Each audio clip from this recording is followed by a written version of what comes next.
need to move it closer. They just started the, Oh, they just started it. Well, that could be part of it too. Thanks, Pat. Okay, I'll start over. Now can everyone hear me? Yes. I know. I can't hear her out there. Pardon me? Oh, well. I have a relatively soft voice. You do. Marnie, could I make a comment or two? Absolutely, and I was going to ask you to do that about coming and going in this space. Right. But could I Down- call the meeting to order first? This is kind President- of Okay, go ahead. neither fish nor fowl. Okay. Town Hall has moved its public meetings to this room. And the library has some controls that they'd like us to respect. They'd like us to utilize that door until they close, which is 8 p.m. From 8 p.m. on, we need to use this door to exit or enter. So if folks would help us with that, it'd be greatly appreciated. Okay. So I'm calling the May 21st, 2024 Planning Board meeting to order. As usual, our first order of business is to take roll. So when I call your name, would you please indicate that you're present? Pat Norton, present. Jonathan Poor, Jonathan Poor, present. Emil Dahlquist, Emil Dahlquist, present. Darcy Dale, Darcy Dale present. Beth Herr, Present. Matt Hamill, Present. and Marnie Crouch present. And I note for the record that Bill Wheaton is not present, but we're hoping that he will appear soon. So we have several items on our agenda tonight, the two most important ones being consideration of our stormwater management rules and regulations. They need to be revised in light of the amended stormwater management bylaw that was approved at town meeting last fall, a while ago. And then we also are going to consider our master plan, and we have some other less time-consuming matters to discuss. So, Pat, you spearheaded the review of the stormwater management regulations, and I think hello Alex, how are you? Alex Weshert is here with us as well, and he was instrumental in getting this draft together. One question I have, and I noted this, you have a reference to some comments made by Connor Mullen. Could you identify Connor Mullen? Yes, Connor is my associate. Okay, Oh. I wasn't clear on that, so I Googled Connor Mullen, and you can tell Connor that there's an Irish actor of the same name.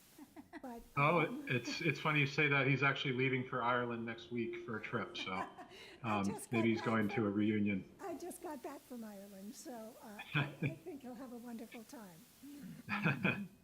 Thank you. So I don't know which of you, Pat or Alex, would like to walk the planning board through your approach to these revisions. And then I want to discuss the proposed revisions to the Massachusetts Stormwater Management Handbook and how the changes to the handbook and any other associated regulations can affect the work product that we have to consider tonight. Very good. Pat, do you want to take the lead here? I think you kind of did the lion's share of edits since the last time we discussed this.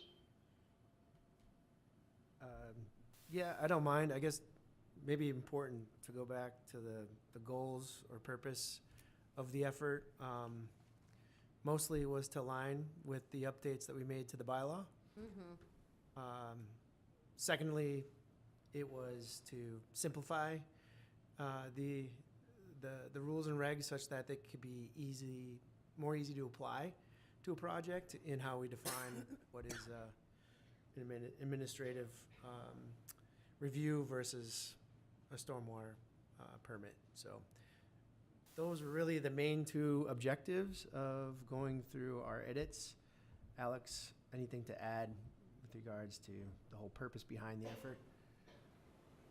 Yeah, no, I would agree with you there. I think the draft in its current form it's pretty well streamlined, and I think has all the elements that you would want to see for you know, adding some detail to the bylaw, but not straying too far from the sort of backbone that the bylaw provides.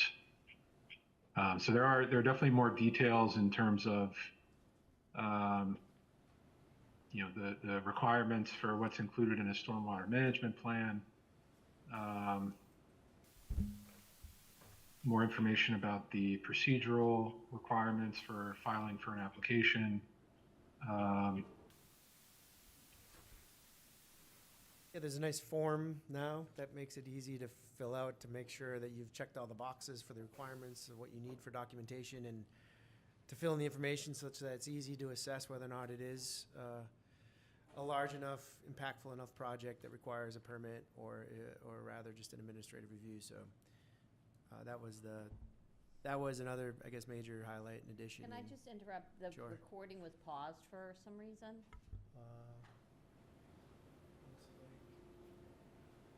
This meeting is being recorded. Recording in progress. Okay, we've done that before. We have done that. Yeah. I mean, I guess it's a lengthy enough document where it doesn't make sense to read through it. The draft was issued in January, and it's been out in pretty much its similar form. Alex cleaned it up quite a bit. There was a couple of questions back and forth with Connor, which I tried to address. There's a couple, and I think we did, Alex, and you can respond if you want, but there was, in the definitions, we tried not to repeat every single definition we previously defined in the stormwater bylaw, but we added anything that we might needed to as part of the rules and regs, clarified authority. I guess one hanger out here was the fee itself. It's a scaled fee versus, I just Right. thought it's simple to apply a $500 fee. I don't know if the town makes a ton of money on these. Whether it's a large project, a small project, sometimes towns say $500 for, an administrative review, $1,000 if it's a big permit, but that's just another added complexity. If we wanted to add and consider a larger fee, that's certainly on the table. The rest of it is pretty straightforward. I don't know if, again, there's, people had comments, did they read it and had questions or any clarifications that we needed to address? But like Alex said, it's a pretty straightforward document. The meat and potatoes are in the bylaw. This is just how you apply them, how you submit. I had one question under authority, that's section 3. It says that the permit authority periodically may amend these regulations, and then it also says in section A, I should have read that first, that the regulations are promulgated by the permit authority. And I think that should be the planning board, because I don't believe the ZBA, although it may be the permitting authority in certain instances, is not authorized to promulgate the regulations. Am I correct on that, Alex? Let's see. Let me pull up a copy of the bylaw here. I agree. We should make it clear that it's just the planning board. I think we had one point I thought discussed maybe leading the permit authority can always the current permit authority is based on the bylaw is the planning board, and this is generally referring Yeah, I to. was going to say maybe we could just change it to the stormwater permitting authority. Well, So, doesn't the ZBA Connor have- suggested against it. Connor suggested changing stormwater authority to permit authority. Stormwater authority does not appear in the bylaw. So we refer to in the bylaws the planning board being the permit authority. We don't really talk about the stormwater authority and and how we apply it. Let me just. All right, yeah, it should be consistent with the bylaw. Right, but let me just Agreed. ask, does the ZBA ever have authority to issue a stormwater management permit? For a 40B project, they would. Yes, so that's why I think it should be planning board can authorize the regulations. Because although the ZBA can be a permit authority, they're not the ones who would ever promulgate rules and regulations. So in this one particular instance, I think permit authority is not appropriate. Elsewhere, that it should always be the permit authority, but not here.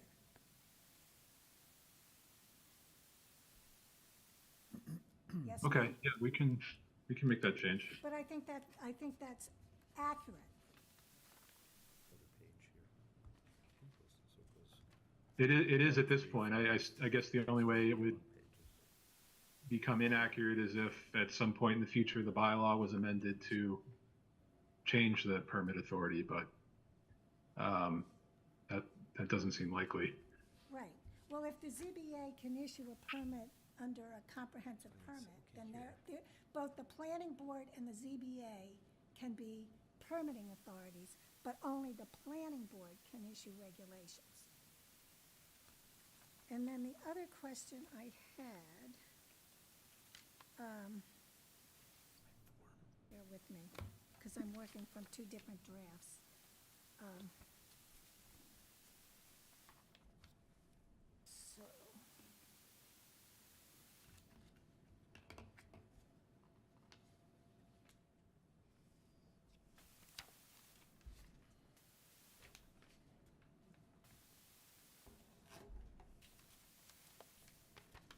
Form was.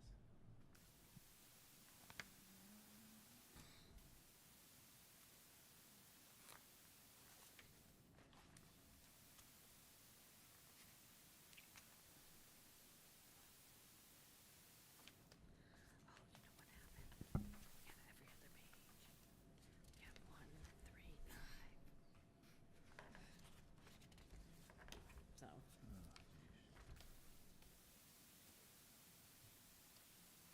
You're having a hard time following.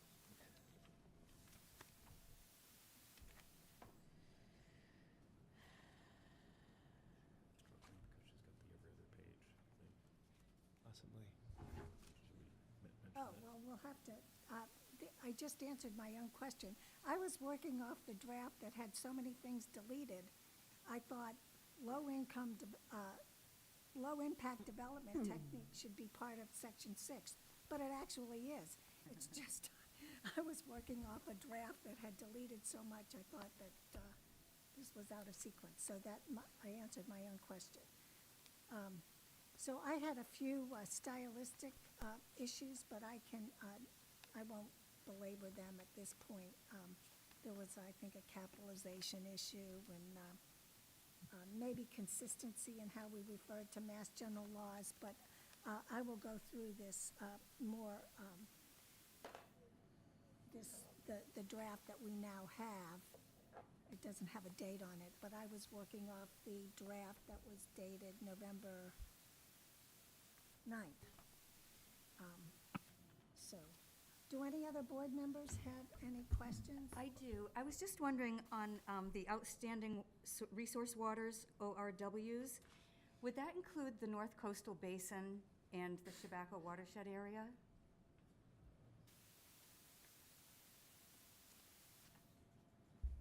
I honestly don't know what's classified. in the description. I'm not sure if those are classified under that designation. Do you know that, Pat? I don't. Yeah, I'd have to research that. Because that's important.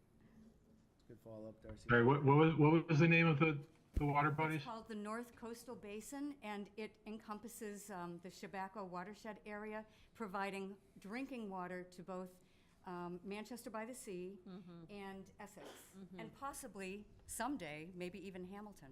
Right. So it should Okay. be protected.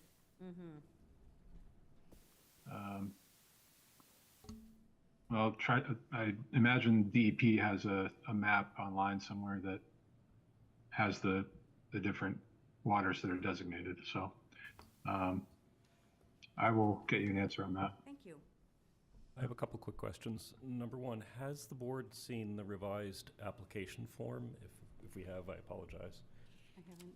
I thought I sent it in the January 9th, but I'll certainly, You Forward may it have, and I again. forget. but I posted, I just found it up on the, Okay, and then the second question is, elsewhere in the Hamilton bylaws, there's a little bit of a gap in submission requirements in that a lot of times there's no request for abutter information in site plans. And we've talked about amending that elsewhere in the bylaws and regulations. And the question is, in the site plan submission, and maybe it's on the form, does it talk about making sure that abutters are delineated? yeah, submission requirements. Try to be generic but specific at the same time, which is So, difficult to so do. what's missing in elsewhere in Hamilton is in the drawings to show the abutters structures. You know, that came up, for example, at the high school application. None of the abutters' properties were drawn into the site plan. And that's a normal submission requirement in other municipalities, but is sort of missing in Hamilton, Sure. so. Oh, and then, though, with respect to that list of abutters, we probably want to reference Massachusetts law, which dictates or defines who abutters actually are with reference to the distance from the project. So a list of abutters is pretty open-ended, so I think we have to clarify who actually would be an abutter with reference to state law. At times, also in other municipalities, it's the building inspector's responsibility to take an application and identify exactly which abutters are being notified. So I don't know whether that's how it works here. The assessor's office does that with their GIS system. Okay.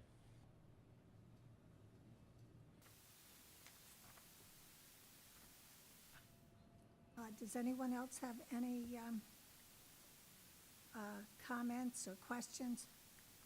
I have another question on operation and maintenance plan, and I'm wondering, is this maintaining in perpetuity or for the life of the system? And if so, is there teeth in the law?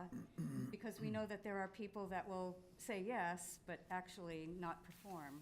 So is there teeth in this law? Yes, so to answer your first question, the O&M plan is recorded at the Registry of Deeds. It runs in the chain of title for the property, and it is a requirement. The conditions in the O&M plan are applicable to the stormwater management on the property in perpetuity. To the extent that there's non-compliance with any of the conditions, that could be an enforcement issue. The enforcement provisions, Darcy, are in the actual bylaw, the general bylaw. I'll take a look at that. And the Massachusetts, in the state, the handbook is pretty clear on the requirements for what needs to be in an O&M plan. Yep.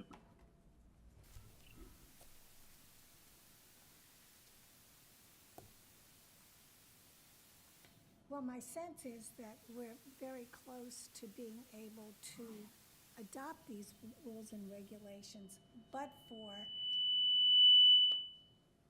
the practical consideration, which is that if the DEP is going to amend the stormwater management handbook, it would seem precipitous to have a public hearing on regulations that might need some further amendment based on the changes that are contemplated. And I think within the near future, because my understanding is that the comment period has ended with respect to some of these provisions. And I apologize, I didn't have a chance to really study what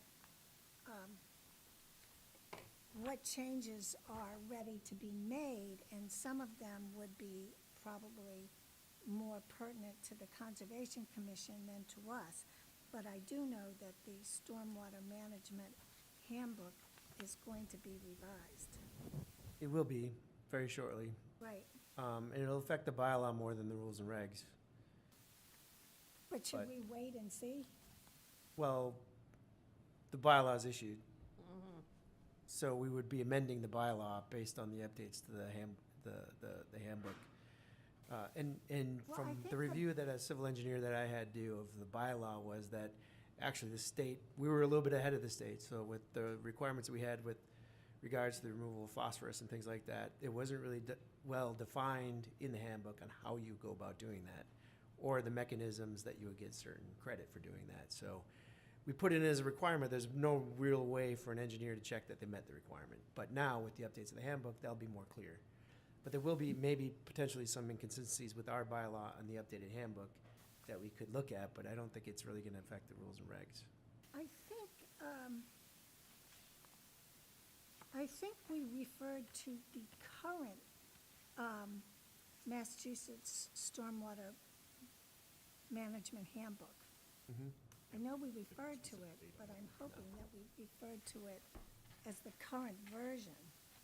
I don't think it had a date, but that'd be one thing to check for sure.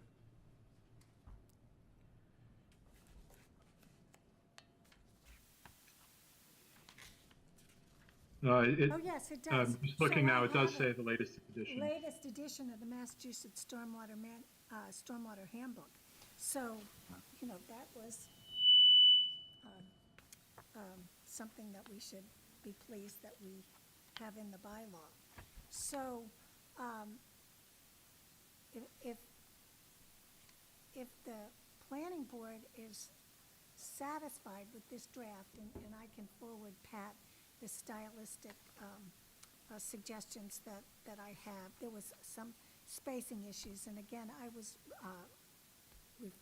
looking at a red line version from November, and I just printed out the cleaner copy. So I will look through that, and if I see any of those same stylistic things, I think there was one word that was capitalized that shouldn't have been, and just very minor things. I will forward that to you, but if we're, as a board, pleased with this document, then we can go ahead and have Patrick provide the requisite notice to the public so that we can have a further hearing and hear from the public. And I don't think that we're in a position now to vote to approve this. We want to get feedback from the public. And Pat, just for the record, can you identify the individual that reviewed this document with you?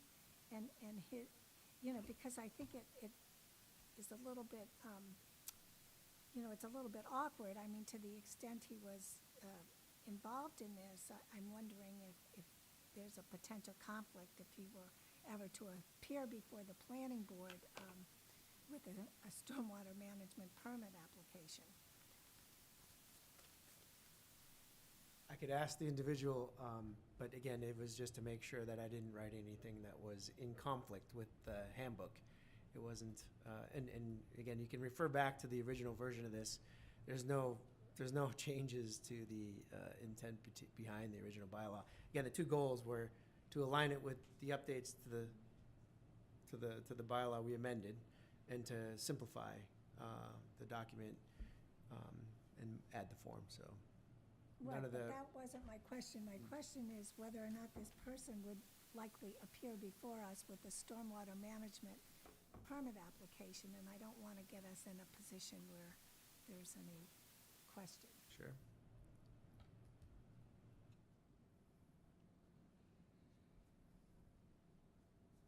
So can you make that representation that he or she is not likely to appear before the planning board? I cannot. I have no idea. I have no idea. The individual is a civil engineer. No, I can't. Well, then I would just advise you to advise him that if he in fact comes before the planning board, he discloses that he is involved. Sure will. So we can now turn to our next topic, and Patrick, I'll leave it to you to do the requisite notice. Sure. So with that said, I think we can turn to the master plan. And I know there was discussion of the master plan at the last meeting, and I was not able to attend that meeting. And I know that Emil, in my absence, indicated to planning board members that it was incumbent upon them that if they did have suggestions for improvement to the master plan. I think this is on. Just put it right by your mouth. There you go. That we would want to exchange red line versions. So what I thought we would do this evening is to look at the master plan just a little more closely, and I'm going to assume that all members have read the master plan cover to cover. And I know Patrick has now provided everyone with copies that have all the pertinent maps and graphic work. So I have provided those electronically, but I have hard copies for Yes, members I who think might it's need them. Yeah, Pat, important to Patrick, look can I get one? at the hard copy. I'll grab it.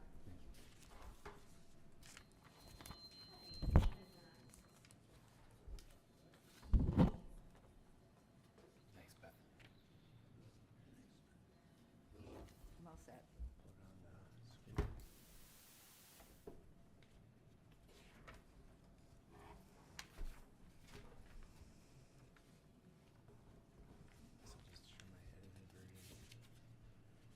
So I know, Patrick, you found some typos in the introduction, and we will accept those. So I thought we would just take the different topics and see if members had any issues with each of these chapters, if you will. So Put up on screen so the crowd can see what you're looking at, please. I don't know that we have it available to put up on the screen, do we, Patrick? Did last time. Oh, okay. Yeah. Would you be able to get that, Pat? Yeah, you have it. I think I got did. it. I'm not sure this is it will be a very close version to what we're looking at. Maybe not identical, but good. Okay. It's the one that was shared previously. That's it. So could you scroll to the vision page?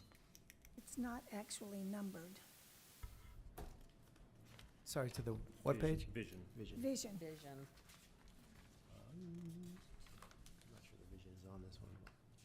Should be number Past the 2. introduction. Vision, there you go. There you go.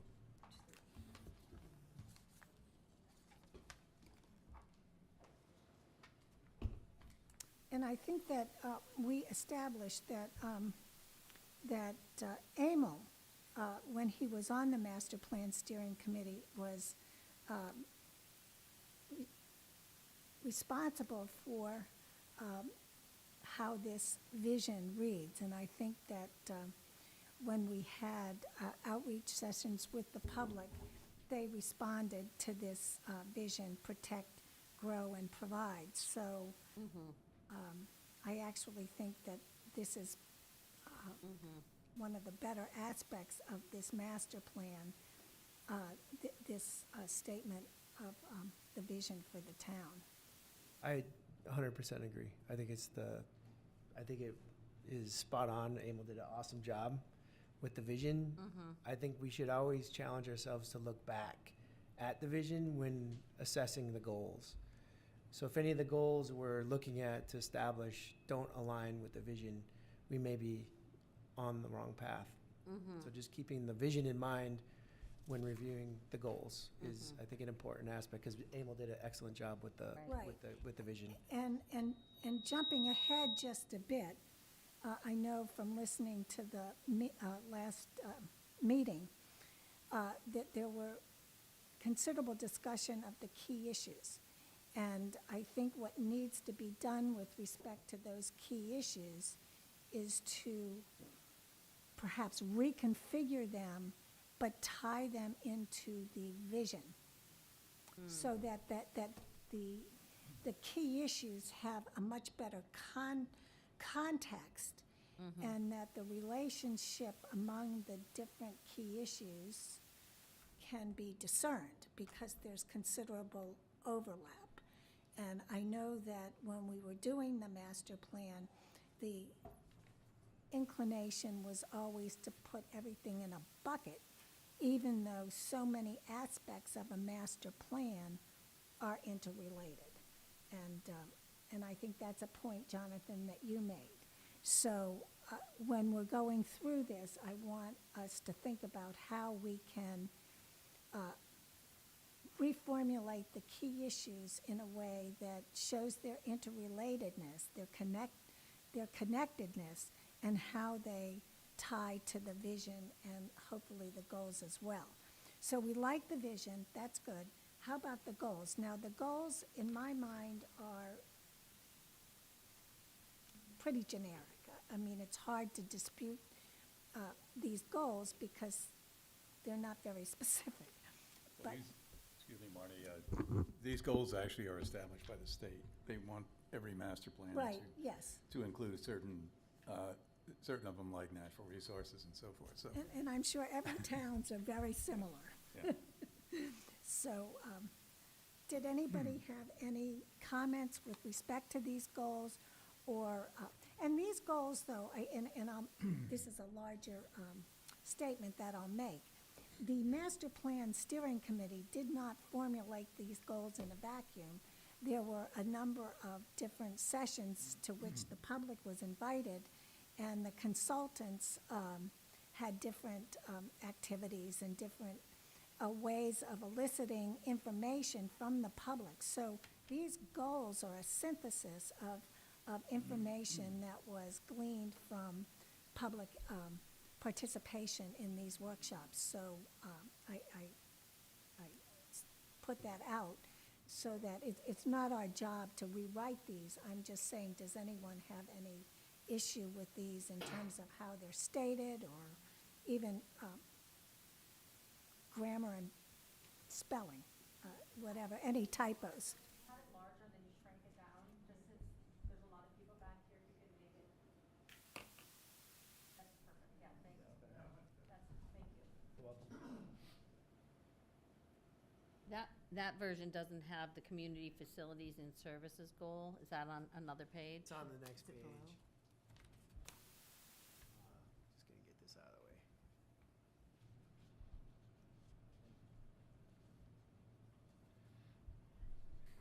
I mean, I think community facilities and services goal partially addressed. I think there's an educational goal missing. And I agree with you, Marnie, these didn't have a lot of teeth in them. They're pretty broad, and it'd be very difficult to tell whether or not you achieved any of these, I guess, in the end. I know it's hard to make smart goals, but we should maybe try harder to be specific, provide something that's measurable. And education, I think, being so important in a town like ours is not emphasized enough in the goals of the plan. Yes, and I understand what you're saying, but a master plan actually is different, I think, than an educational goal. I mean, the master plan can address facilities, but I think it's the school committee that actually would formulate the plan that said our goal is to provide the highest level of education that is possible, and we want to emphasize STEM classes or provide more language courses, or so, whatever that might be. I don't know that the master plan is the one that would actually elicit precise educational goals. the master plan is looking at the facilities overall and wants to make sure whatever educational goals that that the school committee, Hamilton Wenham Regional School District, would put forth can be implemented because the facilities are kept in good shape. Do you follow what 100%. I'm I saying? totally agree. I just, even the infrastructure part of it is understated, I would say. And how we support that as a purpose. in Yeah, town. I would agree. Yeah. Infrastructure and resiliency, I Yeah. think, could be a combined topic that would be valuable. Yes, I think resiliency should be incorporated into this, would you say in the community facilities and services goal? Well, it's actually should be a separate, in my opinion, a separate A title. separate goal? Yeah. I agree. Community facilities are really sort of public needs area, and, but infrastructure goes into really what we should provide as a community, being up to date on infrastructure and planning for the future.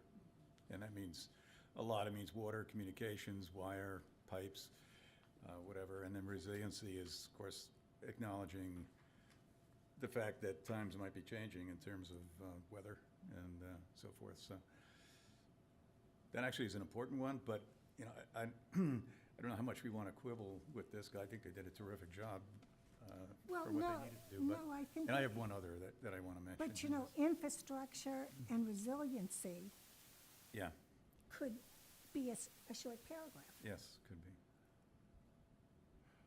But I agree with Pat, it should be pulled out from that more general title. Okay, we'll have another title. And so that's an excellent idea. And because you proposed this excellent idea, Okay. I volunteer to, I'm going to put Emil Dahlquist's initials down as the person who will draft a couple of sentences to okay.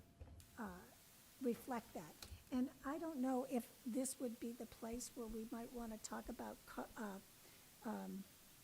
our carbon neutrality goal as a town. I think that's in the natural resources section. Okay.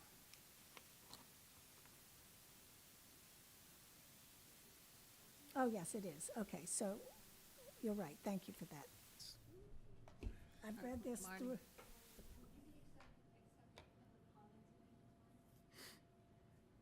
Actually, there was public comment.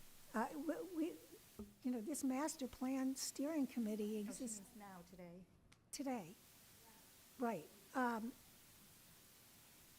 After the planning board gets through its review, I will accept public comment. I mean, I think that the planning board has to go through it first, and then, we're in the process now of reviewing what the master plan steering committee did, and so it's not a final document, but I think the planning board needs to look at this document, and then, have you obtained a copy of it, or are you just looking at? Looking at it, I know that Hamilton is in intimate compliance with the state for 3A, and I don't see how any of this is possible if we're gonna comply with 3A. Okay, let me just stop you there, because this master plan is a document for the future. It's not, we have to remember that the master plan that we were dealing with was dated 2004. The master plan is not a blueprint for solving problems in the short term. It's a broad way of looking at problems and having a framework for solving them. It's not a document that's going to, and it can't, address specific things like 3A, which are, at this juncture, just simply not cast in concrete. As you all know, the Supreme Judicial Court has the case of Attorney General versus Town of Milton before it. It will be deciding the issues posed in that litigation in October. We do not know what 3A is going to look like after the Supreme Judicial Court reviews the law and the guidelines. So we can't draft a document to address something that's at this point very up in the air. I mean, we know what the law says, we know what the guidelines say. The Supreme Judicial Court can take any number of routes. It can say the law is absolutely fine, and the guidelines that were issued pursuant to that law can be enforced. That's one thing they can do.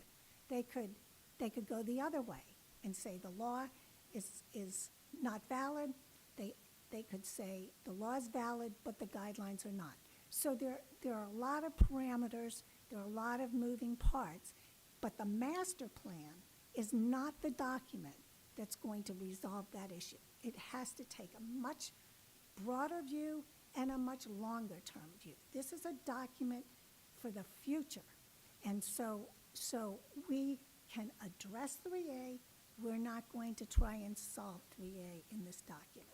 So the question that I have then is, when this document was drafted, did it assume that 3A was the law or not?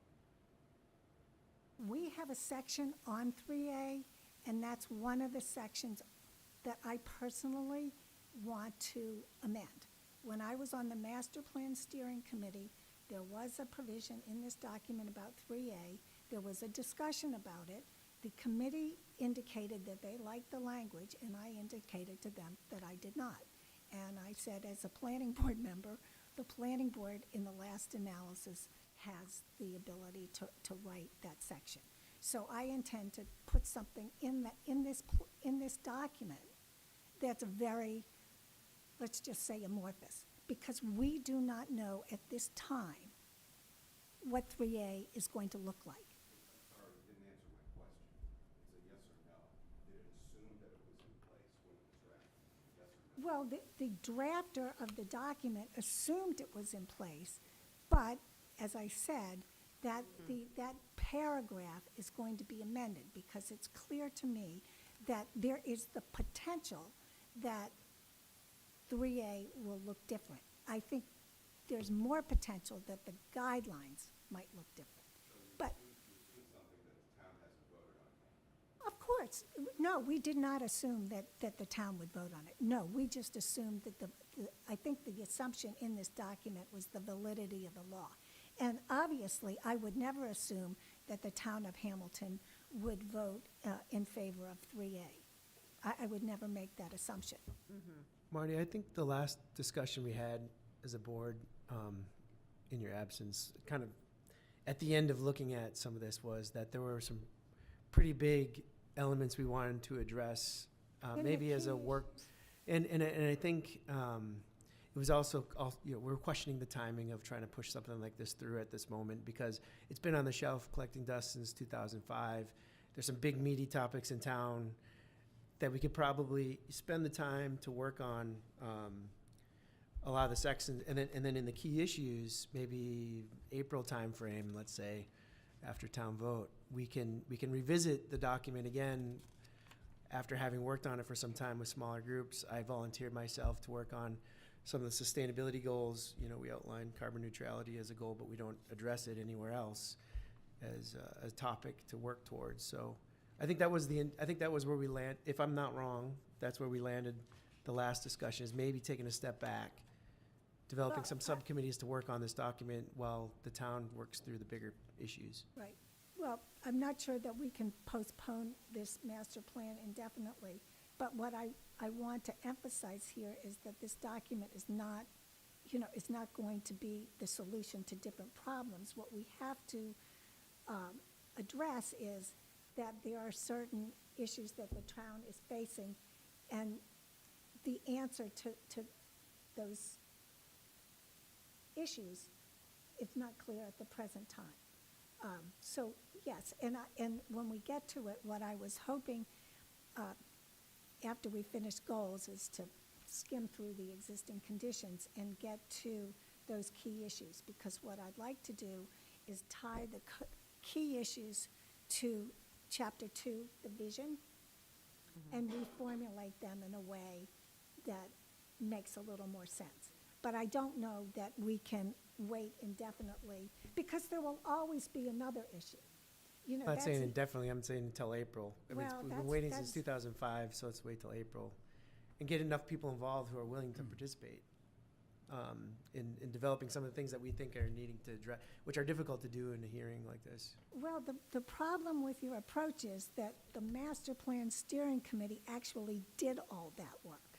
Patrick, you can attest to that because you were at every single meeting. Right. So we are not going to redo the work of the master plan steering committee. Trust me, you do not want to do that. I want to do a little bit of it, I don't want to do all of it. No, Just a this little is part. not- I just want to do the carbon neutrality part. Yes, no, and I appreciate that, Yeah. but this is not, the goal of this review here is not to rewrite this plan. It's to improve it and tie it to the vision. But I really want to emphasize that the goal of a master plan is not to come down on the side of one particular issue or another, because there will always be another issue down the road that we haven't thought of. So we just want to make sure that when we identify an issue, we formulate it in a way that it ties into the vision, and we'll let the chips fall where they may. I mean, Right. yes, May I interject? sure. I noticed that on, I think it was chapter 6 of the key issues, they talk about keeping it alive by having, maybe monthly discussions between the planning board and the select board. Exactly. To keep it alive, and then you can make adjustments as we go along. And that way, we don't have to wait until April. We can do it every so often. Exactly. So let's finish up goals. Does anyone else have anything other than one more topic, infrastructure and resiliency? Yeah, I've got one last comment on the goals, and that's Okay. land use. Land use is probably the single most important Yes. Yes, aspect in this whole document, because everything centers around the land, how you use it, how you develop it. It ties in economic development, housing, and pretty much every one of the elements within the master plan. And because it's so important, I think as an organizational recommendation on my part would be to go back to the three basic categories. What do we want to protect? What do we want to provide? And how do we want to grow? And then at the end is land use goals, because everything kind of feeds into that in an ongoing way, so that it becomes a more powerful term. So I think that's the big organizing feature at the end. So I'm not talking about rewriting everything, but maybe talking about repositioning and oh, sure, so coming you're, up with a recommendation on how to maybe just reposition these rather than rewriting them to, I think, make it a little bit clearer and make it, by combining into protect, you can combine some of these elements together so you can see the linkage that they all have between each other. So that's the only comment on the goals that I would recommend. well, so would you maintain the existing structure, or would you, I'm not quite clear, and just put land use at the end, or have it more of a narrative? Well, it's going to be more of a narrative in the end, but it's going to lead up to the implementation plan, because that, in effect, is looking forward. That's really what we want to do, is how do all these elements feed into land use? And then once that's decided, then the implementation plan. So the vision goes to the goals, then it goes to the land use. What are you going to do with the land to achieve those goals? And then you have a more organized document that's readable, I think, where you can track it a lot easier. These are a lot of items that seem to be kind of freestanding in the document. So a little bit more combination of these can show a little bit more how they relate to each other and how one affects another. I can give you an outline. I can draft one on this for Right, so. review. I can't do it on the fly here. No, but, no. And actually, although I'm not inclined to wait till April to deal with this, I'm not inclined to hurry through this process either. I want this to be a document that we can be proud of and that actually works for the community. So if you have, at our next meeting, Yeah. we'll keep this, and if you have an outline or even a draft of something, we can then consider it. I think if you can show something on a screen, it'll be easy to follow. Right. See what And the so, methodology is. I know that people are interested in this document, but we're working through it now, and it's almost premature to get a lot of discussion until the planning board itself is satisfied with the work. I just have a process question. I understand that, and I appreciate what you just said about it being a work in process. We're not gonna rush it through. We want to have it be done right.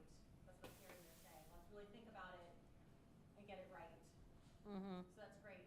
My question is that I know that we discussed last time, there's a consultancy that's been hired to work in a very compressed time schedule, connected to the MBTA 3A, feels like it's connected to that. And one of the sources of documentation that the consultancy is going to be using is this master plan. And so I'm just, as a process, I'm just wondering, how do they use the master plan if it's in a draft iteration, not approved? And what's that interplay? If you could just help clarify that for me, that would be great. Well, they would have to understand that it's not a final document, and so anything that they relied on could be changed, although this document is not going to be torn apart and rewritten, as I said. So they have the former master plan, the 2004 master plan. 2024 master plan. Right. Is one of the foundations of what they're using to help formulate their plan. Well, So I was just wondering about the timing of that. well, so we just ascertained that the vision that's set forth in this master plan is something that the planning board is satisfied with. So that's something that they could use.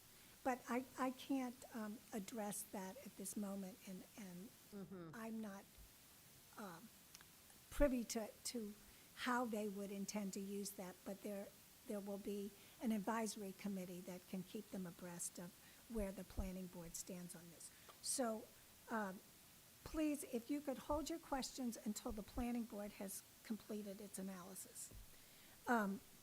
So Emil, you're going to do an outline for the goals, and then we will be able to review that. And having served on the master plan steering committee, I will make myself available to you and to anybody else who wants to draft something to consult to make sure that we're staying on the same track. So Marnie, may I just sort of segue into a related comment that Emil just made? In terms of format and sort of the theme of connectedness, there's a wonderful opportunity, I think, also at the end of the document. I'm not talking about the specifics of this, but more the approach, the organizational approach to it. Under the implementation plan and the matrix that's provided at the end of the document, there's an opportunity, and Emil's probably already thinking about this, of tying in the three principles, and in addition to that, also creating better linkages between the individual items. They've begun to do that, but it's sort of, there's more opportunities for linkages and understanding sort of synergies between efforts. And I think that could be easily done with the existing data just by linking it better Right. Well, in that matrix. That's all. let's get through existing conditions, because frankly, what happened with the master plan steering committee is the consultant that was originally hired spent an enormous amount of time dealing with inventory and assessment, existing conditions. And that consultant was terminated, and Barrett Planning was engaged. And what happened is that when Barrett Planning started looking at the existing conditions, they found that they were replete with errors. So this master plan is essentially an amalgam of existing conditions, and the substance of the document is unfortunately a bit on the thin side, which is why we're having this discussion. So my recommendation is, instead of going through these existing conditions, the inventory and assessment, I would ask each and every planning board member to read through these carefully for any errors. But I don't think there's any appetite at all for taking a third crack at existing conditions. So it's important to read these documents and to also look at the maps to make sure that they are accurate. Also to look at the pictures that are in place and to make sure that the captions are accurate. And so let's now just skip through all those existing conditions with there's an enormous amount of information in there. And it may or may not be helpful down the road. So it may be, however, that we do have to add something with respect to infrastructure and resiliency as another heading in the inventory and assessment, if we add that to our goals. I think one big missing element of the inventory and assessment is a current greenhouse gas inventory. If our goal is in fact to be carbon neutral as a town, we should have an existing condition or assessment of what that inventory looks like. I'm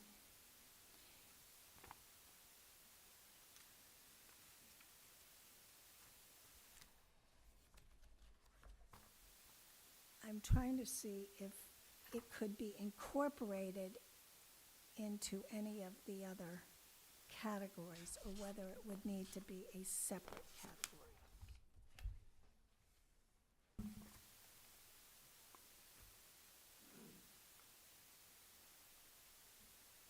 To be separate. Yeah, I mean, that, the goal is under, what's the goal under again? Goal was under natural resources, so, you know. It could be section 4.3. It says natural resource areas, but the goal is captured under natural resources. Could be its own separate thing too. I think it would be better to keep it under natural resources. And if necessary, we can just amend the caption by taking out areas. It's as simple as that. So natural resources, that's simple. And so I assume that because you've mentioned this, that you're going to be the one who provides me with a draft of what you want to say. Sure, I can do that. Okay. And we could talk about deadlines for this. I mean, I don't know if 2 weeks is enough time, but at least if you give us a first draft, we can comment on it. And so what are you going to caption your paragraphs again? I guess I'd have to look at what's already there and see what fits as a category. Yeah. It could be very specific to address carbon neutrality, or it could be more broad to include sustainability efforts, one of which being carbon neutral, which I'd prefer be a little more broad. Well, there is a committee now in town to address this, so you might consult with them as well. Yeah, that'd be great. Okay. I'm blocking on the name of that committee. Do you have? Environmental Impact Oh, that's Committee, right, thank you. EIC. Environmental Impact Committee.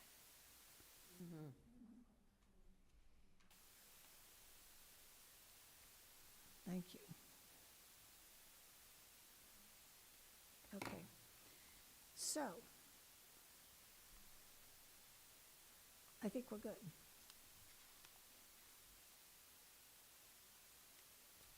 When did our town decide it was gonna be net zero? I'm just curious, like, where does that goal come from, and who's deciding that the town's gonna? Was it town meeting vote? That was a town meeting vote that we were gonna be net zero, I think it was. Yeah, I think it was too. In the last couple years couple ago. years, yeah. that we were gonna be net zero. Mm-hmm. I can look it up and, yeah, I believe in the last couple, maybe 23 or 22. It's kind of why I want to do the inventory. It's a pretty big risk to establish a goal without knowing its impact and amount of effort it would take to get there. So, goal might change, I guess, based on the inventory Right. and the plan. Okay, does anyone else have anything to add with respect to the inventory and assessment?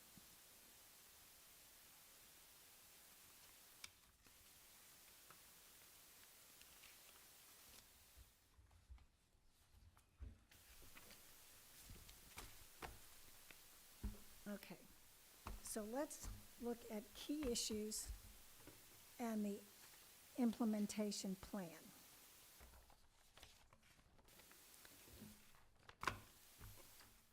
So again, just as a general theme in key issues, they kind of stand apart from one another, and there are simple opportunities to link them to one another.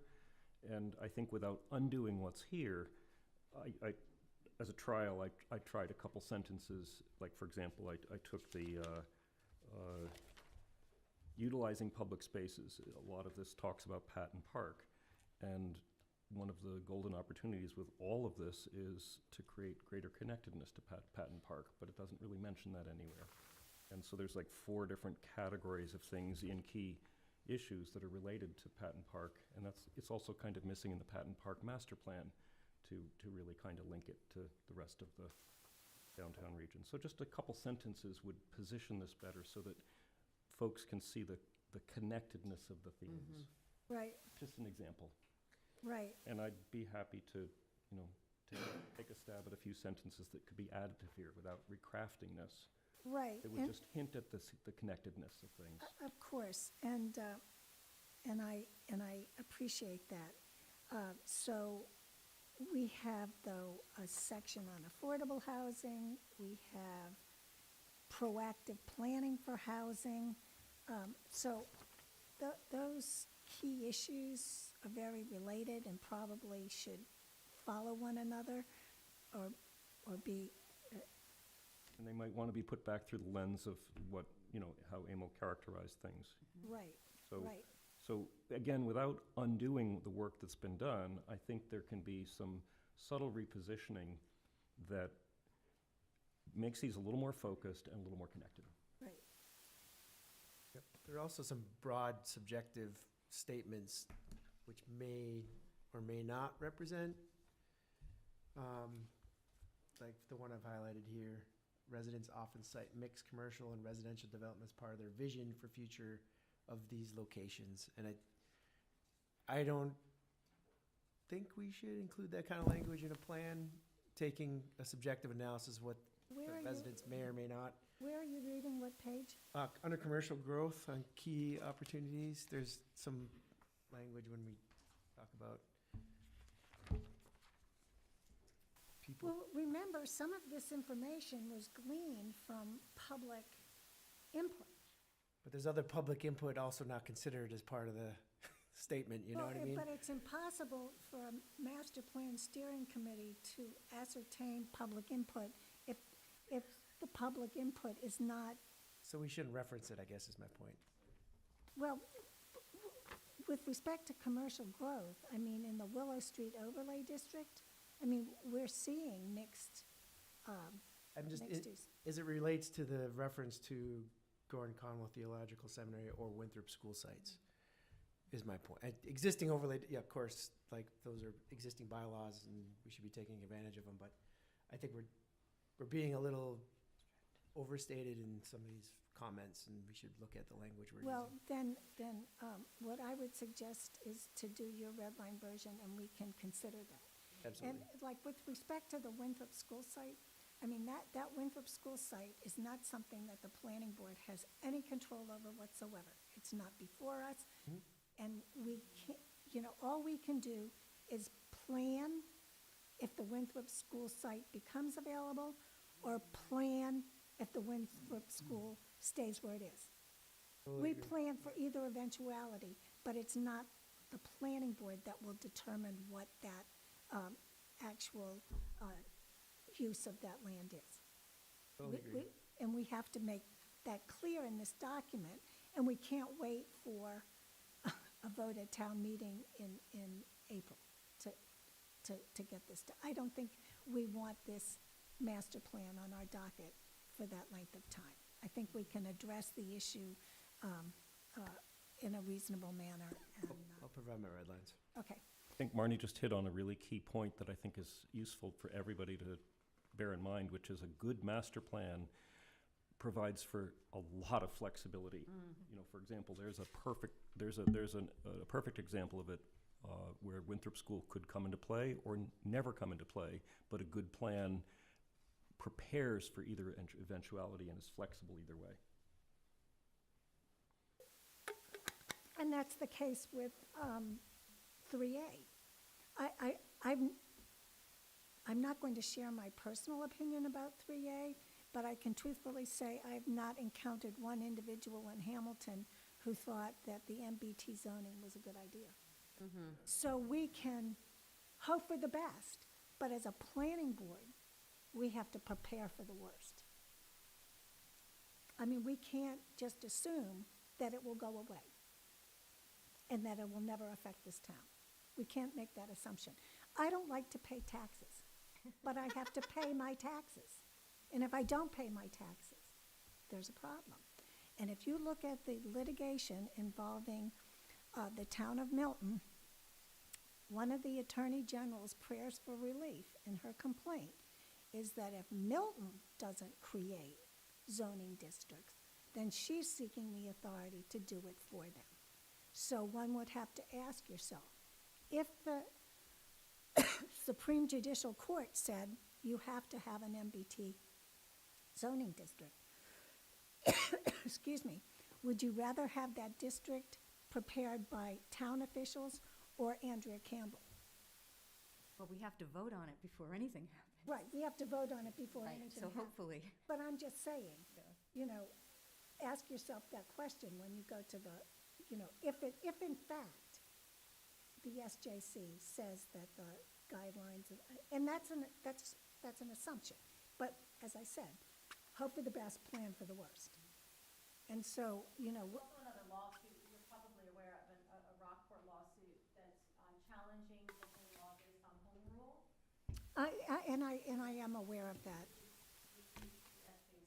Right, I'm aware of that. I have read the amended complaint in that case. I have read the Attorney General's response. I know that there were motions to intervene. Those motions have been denied without prejudice for failure to comply with Rule 9A. But Actually, they have all those motions to intervene. There might be a couple that had to refile, but the motions to intervene are standing. no, they've been denied. I've actually confirmed this. Well, So I mean, if you want to show me where, I'm happy to like research it, but I've actually confirmed it, so. Can I interject? This discussion about Winthrop, maybe Winthrop yes, maybe Winthrop no, was decided a long time ago, and I don't understand how this board is not addressing that. There was a meeting back on December 19th. Rick Mitchell made it really clear. He said, this was the lease. The fact that there were 2 years on each property.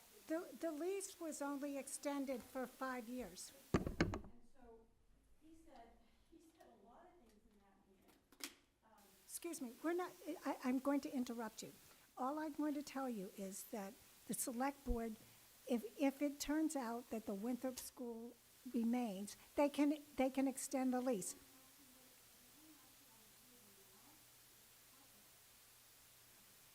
Has the school committee voted on which, The school building committee did vote, and they voted that they would do the consolidation for 740 kids at Cutler. And they have paused that because there were 24 people at a meeting like 6 weeks ago, and then last week, there was about 50 people who showed up at the school committee meeting, because the school committee has to vote on what the school building committee Right, did. exactly, yes. And so they're pausing to do a poll of some of the people in town to see if they have an appetite for a consolidation, or if there's gonna be pushback and that we shouldn't waste all this money between now and next year if it's gonna be voted down. Well, be that as it may, the town owns the Winthrop School site. And Right. if the Winthrop School was determined to remain, the town can extend the lease. So just because, it's my understanding they did that for a reason. But this is not something that the planning board has any control of. We are not involved with Winthrop School per se.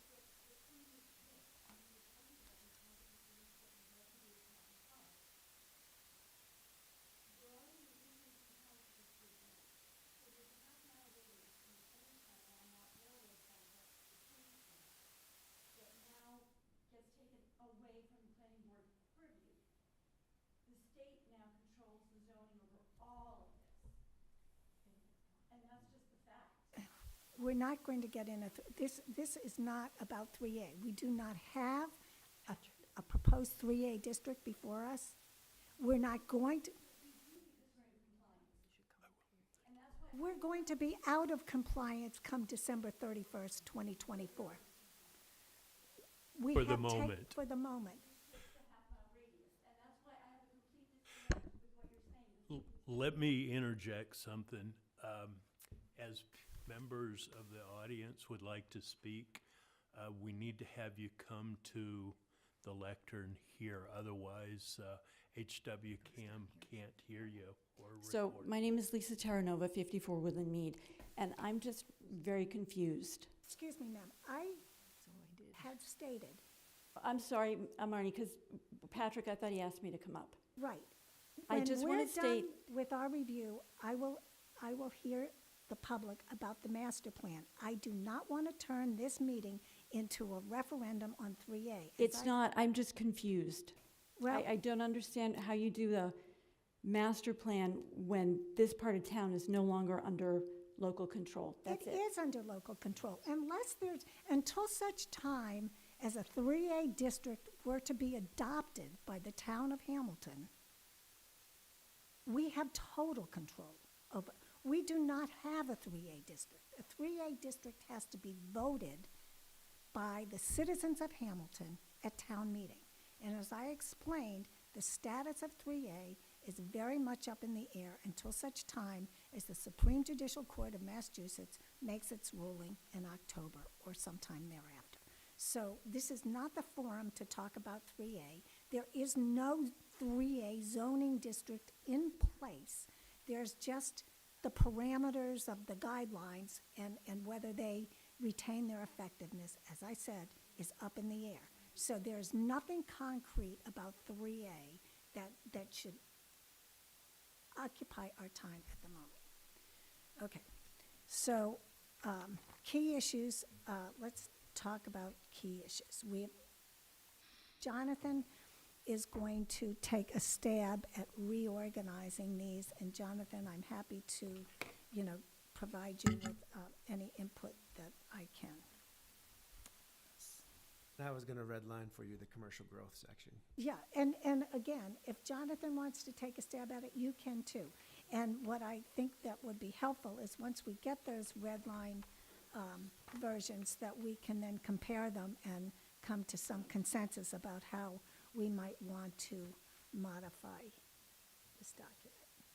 Because although this isn't a 3A discussion, it is, MBTA community requirements is referenced as a key issue in the section. Right, and as I said, I fully intend to, myself, to take a stab at that because I wasn't pleased with it at the Master Plan Steering Committee, so I want to make that clear.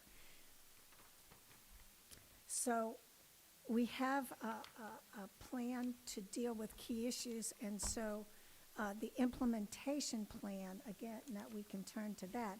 The implementation plan is really a chart.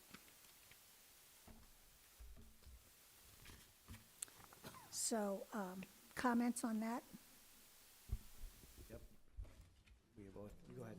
You go ahead. Well, I just reiterate my previous comment, which is there's opportunities to show cross connections in here in the chart, that's all. And some of them are hinted at, but they're not very overt. So do you have ideas of how you would correct that? Well, I'd like to first see how AML sort of funnels the other information through the three principles, and then that might inform that process. So it might be sort of a little bit of a two-step process. See how the main content gets reorganized and re-related to one another, and then see how that affects this chart. And again, it wouldn't be re-engineering the chart, it would just be additive. Right. Okay, so I think that we have a plan to get started on this. I think if within 2 weeks, everyone provides the work product that we've discussed, we can go and make some progress on this document. And again, I urge everyone to read it. You can't read it too many times for typographical errors and other types of omissions like that.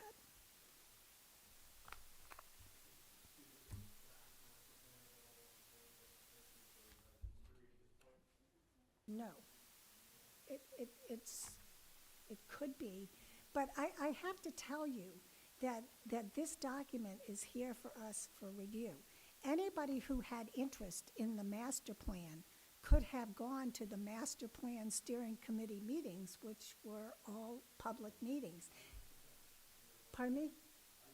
Please come to the lectern. Now I'm opening it up to, I was there. good. So Ted Lobinger, 345 Bay Road, South Hamilton. I was there. Good. I would say there was very little representation from the town. It was the Saturday that I went, it was a football game out back. It was about 75 degrees, sunny, beautiful day. So I don't think they just drew a lot of folks. Well, I was at one meeting when it was like 0. Yeah. So I guess that's the No one point, right? came either. So, I mean, Yeah. this is a problem with our Right. town. I mean, there's a lack of public participation, and there's also a whole lot of openings on boards and commissions. Yeah. Every select board meeting starts with a reading of all the openings on boards and commissions. So people get involved when they have an issue, but we need people involved Sure. all the time. So I guess my point would be if you might get more involvement and interest if folks could read the current draft. Right, I but know I I will. have to reiterate, we're not rewriting this document. I mean, if you have particular elements you'd like to discuss, that's fine. But this document, as I pointed out, can only address things in broad terms. Yeah. And it has to be flexible because we do not know how Hamilton will evolve in 5 years or 10 years or whatever. It's not Yeah. a statement of position. And I think that's understandable. Well, I think that there are people here, and I don't mean it disrespectfully, but would like a statement of position in this document. Yeah. And this document is not designed to be a statement of position. It has I think- visions and goals, but it doesn't delineate how those visions and goals will be implemented with respect to the issues that the town faces. And those are issues that exist now, and they will exist in the future. Yep. I would just say, I think you're gonna have a lot more public interest, involvement, participation in this process. And granted, I understand what you're saying. But if folks like myself have the chance to read the document, and now that we're kind of, I've been talking to people tonight, and people are coming out for the first time saying, hey, listen, I haven't been paying attention, but now I am. And so really, it's an opportunity for us to dive into some of these details and really understand, what we're putting forward as a town for the future of Hamilton. So I would just encourage, who's ever responsible for making this available at this point in time, for everyone in town to have the chance to review it and participate in the process. At least offer comments. Right. Whether they're taken up by the planning board or not, at least we have the opportunity to offer comments Right. outside of a, you know, a Saturday meeting in September when it's a beautiful day and no one's going to the high school cafeteria to, you know, participate in a roundtable conversation. Right. That's fine. Thank you. And Patrick, if you put this up on the planning board's webpage, I would just urge you to put draft all over it, because that's what it is.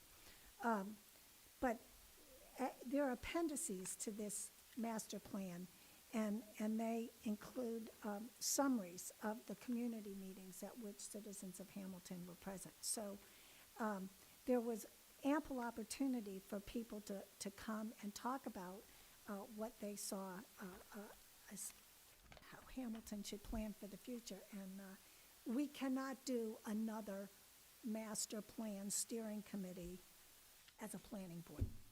The ship sailed. I think, Marnie, what might be helpful too for us to align on in the edits is the language. You may have captured some of the topics of conversation, and it is a plan. We're not expressing an opinion, but I think the way we write Right. certain things can be, like, for instance, this action to develop a strategy to comply. Right. Well, that's, You could probably say it better and investigate the impact of. did I just say that I intended to rewrite that section? I was actually referring to the actions. Oh, okay, well, Um, we have to look at that as well. Yeah, I do So, think it you know, would be- Barrett Planning drafted this document for the Right. Master Plan Steering Committee. Mm. And as I said, their focus was on existing conditions, and by the time they finished that, the Master Plan Steering Committee's focus was just cleaning this document up so it wasn't replete with errors. I mean, there were a lot of problems with this document. Just getting it in a position where it doesn't have typographical errors or other issues. I mean, when I first looked at the implementation plan, it referred to short-term, medium-term, but it had other terminology. The terminology wasn't even consistent in the document.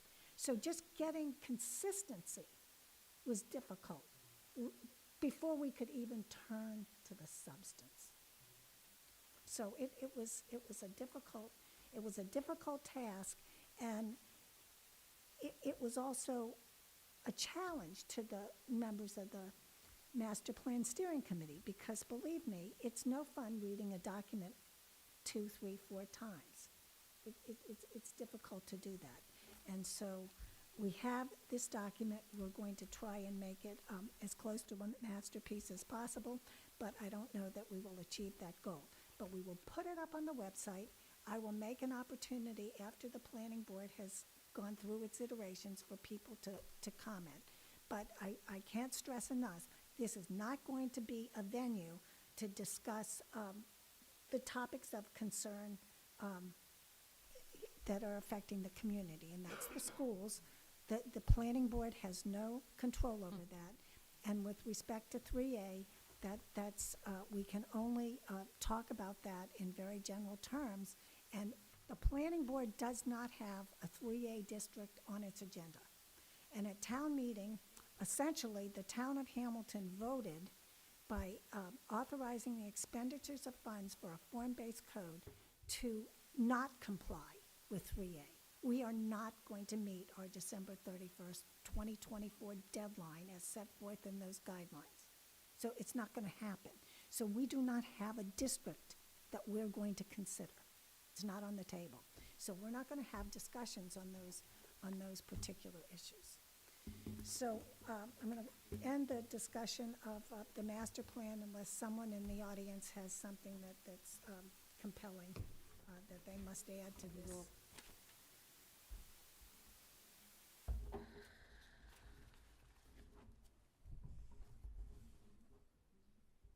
Stephen McWhorter, 18 Cunningham Drive. And it may not be the purview of this board, or I'm not sure who in the town, but I've done research, and I found on the state site, and I don't really care about 3A, I care about the schools, but I found on the site for the state that someone in the town filed an action plan for 3A. Selectmen said they didn't do it. School committee says they're not at that point, or they don't do it.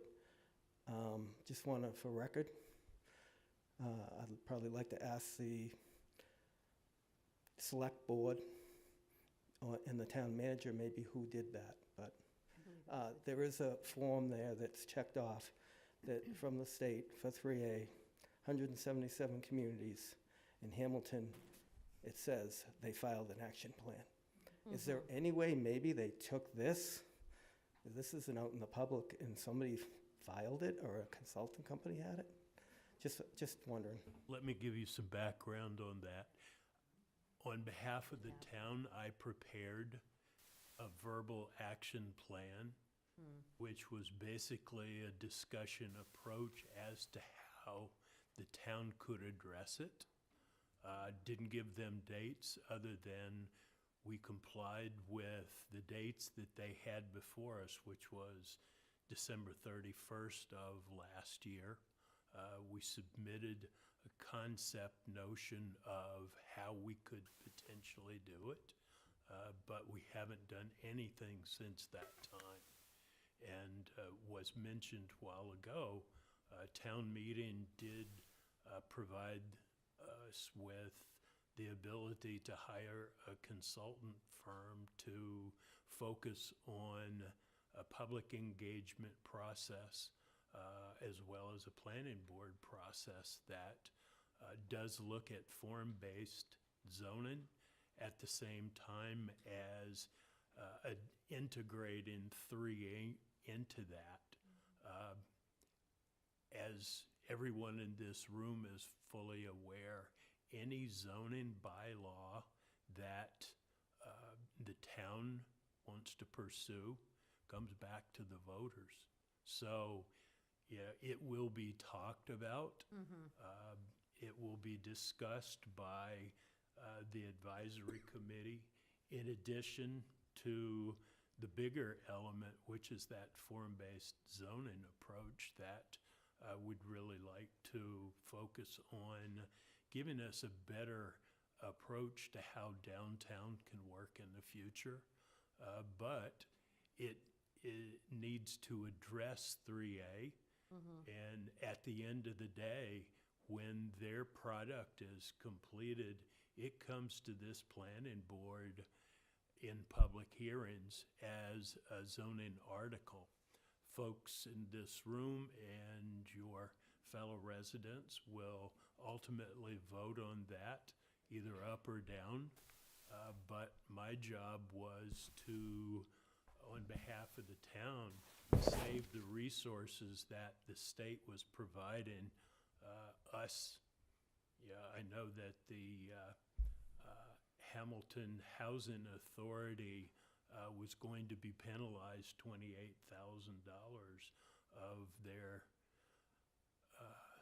rehabilitation funds to work on the units that they did not have the ability to have people living within. So we had a real priority to address at that time, and that was my directive from the town manager.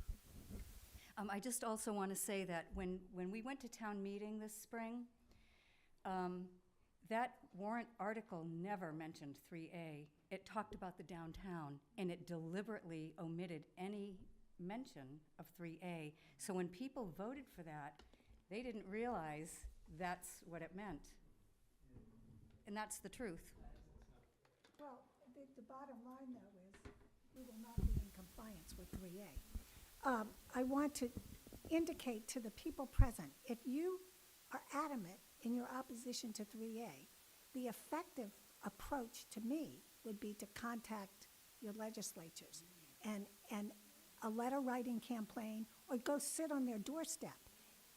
Well, their elected officials are the ones that implemented this law. So that's one approach. And the other, and I will read this, this is on the Supreme Judicial Court docket, March 22nd, 2024, announcement. The justices are soliciting amicus briefs, whether and to what extent municipalities are obligated to comply with the requirements of General Law 48, Section 3A, paren A and paren C, and the related compliance guidelines for multifamily zoning districts under Section 3A of the Zoning Act, issued by what is now the Executive Office of Housing and Livable Communities, including 1, whether General Laws 40A, Section 3A, subsection B provides the sole remedy for non-compliance, and 2, whether and to what extent the Attorney General's office is authorized and has standing to enforce compliance with 3A. So, pardon me? I asked the select board to do that for us, to file an amicus brief, and they just laughed me out of the room. They thought I had 10 heads. Well,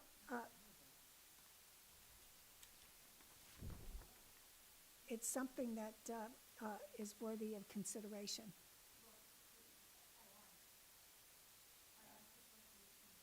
Then perhaps you could bring some of your friends and ask again. Pardon me?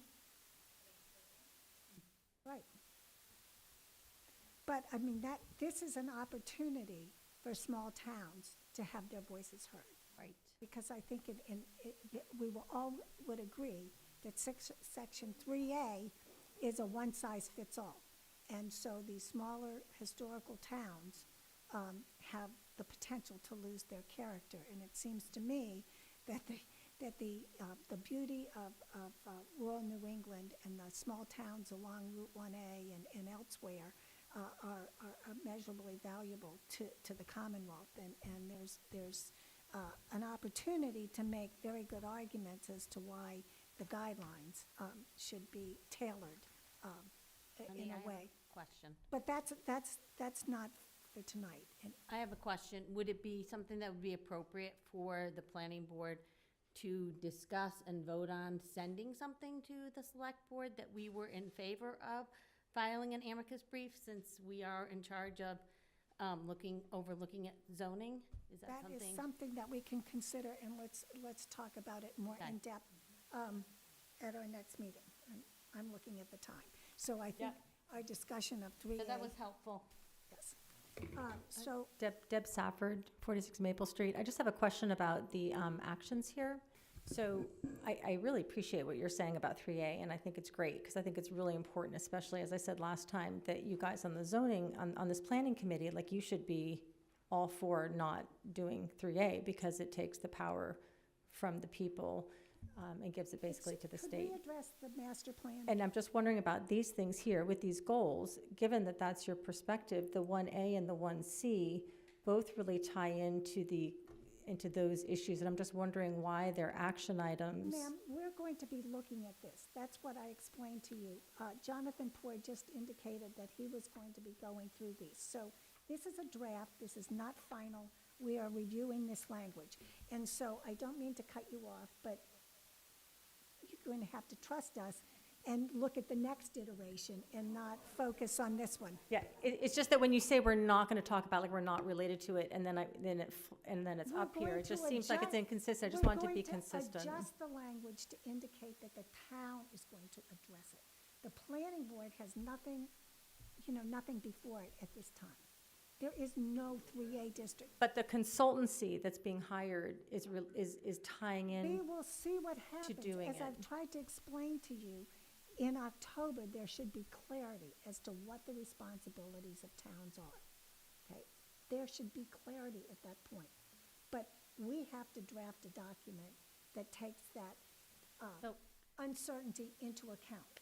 So can we just say next time we'll come back and we're gonna have looked at those We're going to be areas? looking at again. I think Perfect. Jonathan and Great. Pat are going to be So we're committed to providing us- doing that, and then we'll also put on the agenda a discussion on whether we want to send a recommendation to the Yes, select. board. brief discussion. I do not want this Yep. planning board sidetracked on 3A, because as I said, I will say it again, there is no 3A district before us. There is no draft 3A district. And that was interim. No, that is an interim compliance measure. It was just perfunctory, if you will, to salvage funding. All the planner said is to the state, we're working on it. Exactly. That's Thank about you. what he said. right? There was no plan, there's no specifics, there's no anything. He was, I think it was a very masterful, buy us a little time, sleight of hand, hi, we're working on it. Right. As opposed to saying yes or no. Well, the state's going to see it differently on December 31st, 2024, and we'll see what they do. We'll see what they do. There are other Right. communities that are similarly situated. Right, there's 13 communities that voted it Well, down. but we will have to see what the SJC does. I mean, outrage does not necessarily translate into, a decision in your favor by the Supreme Judicial Court. That's an Right. unfortunate statement, but it's a fact. Okay. So I'm going to stop this discussion right here, and we're going to turn now to the Code of Conduct for the Planning Board. I asked Patrick to please provide this to everyone, and I think it's a good opportunity to review what our obligations are. And Marnie, sorry, did we miss an agenda item? There was the master plan, there was the comprehensive plan update. I'm going to get to that. Okay. So the takeaway from this document really is that if planning board members appear at different meetings, say for 3A or for the schools, they have to make clear that they are speaking in their individual capacities unless and until the planning board takes a position. So the planning board has not taken a position on 3A. There's no position to take at this point because there's no district in front of us. So any opinions that people have to be identified as their personal opinions and that you're not speaking for the planning board. And It looks like somebody's trying to talk through Zoom. That's been going on several times. There's a Q&A and some questions.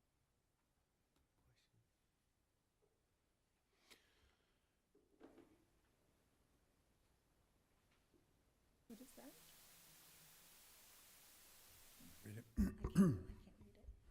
Do you want me to read it? I can see it from It's, here. hello, thanks for the dialogue this evening.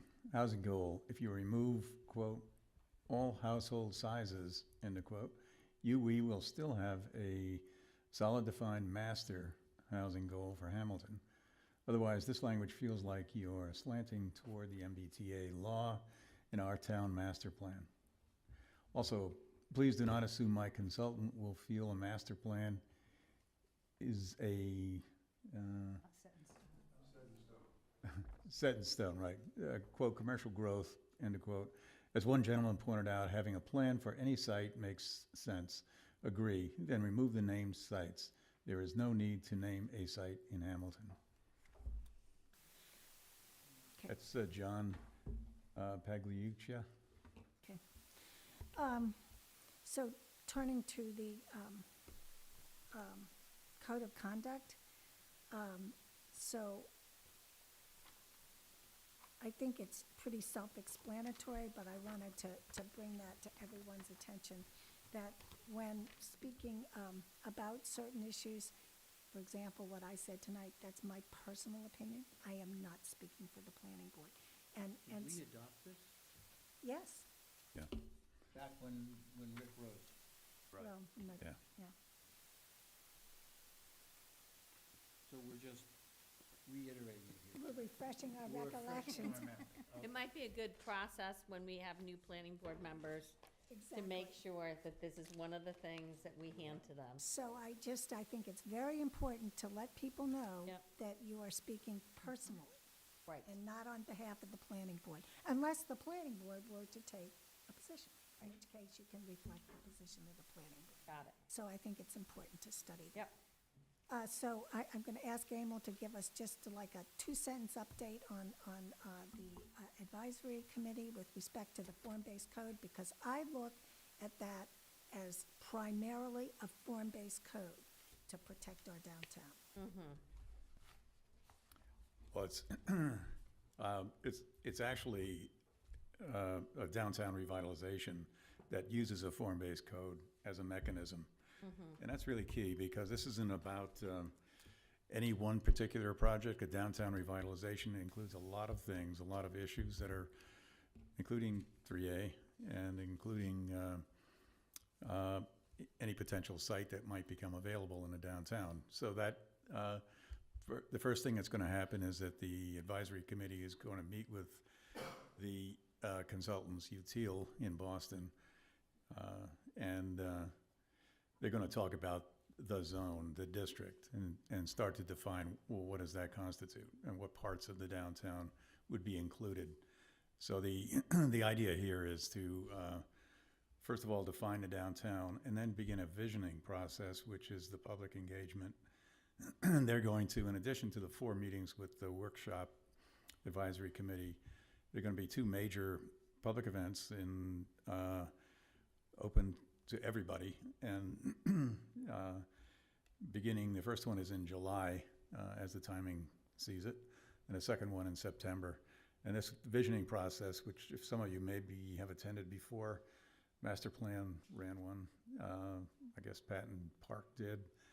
There've been a few that have happened here. The visioning is where they rely on the public to get involved and to exchange ideas through dialogue, and come to a consensus or a collaborative effort to come to a conclusion about what it is the town wants. Now, this form-based code, I'm sure nobody knows a lot about it. You can Google it, and that's why we like to use the term, because it's identifiable if you do Google it. And so you can find, part of also what will happen with the advisory committee is we're going to put on the website some videos on what does it mean, what does a form-based code mean, how do you do it, and so you can understand a lot more about it.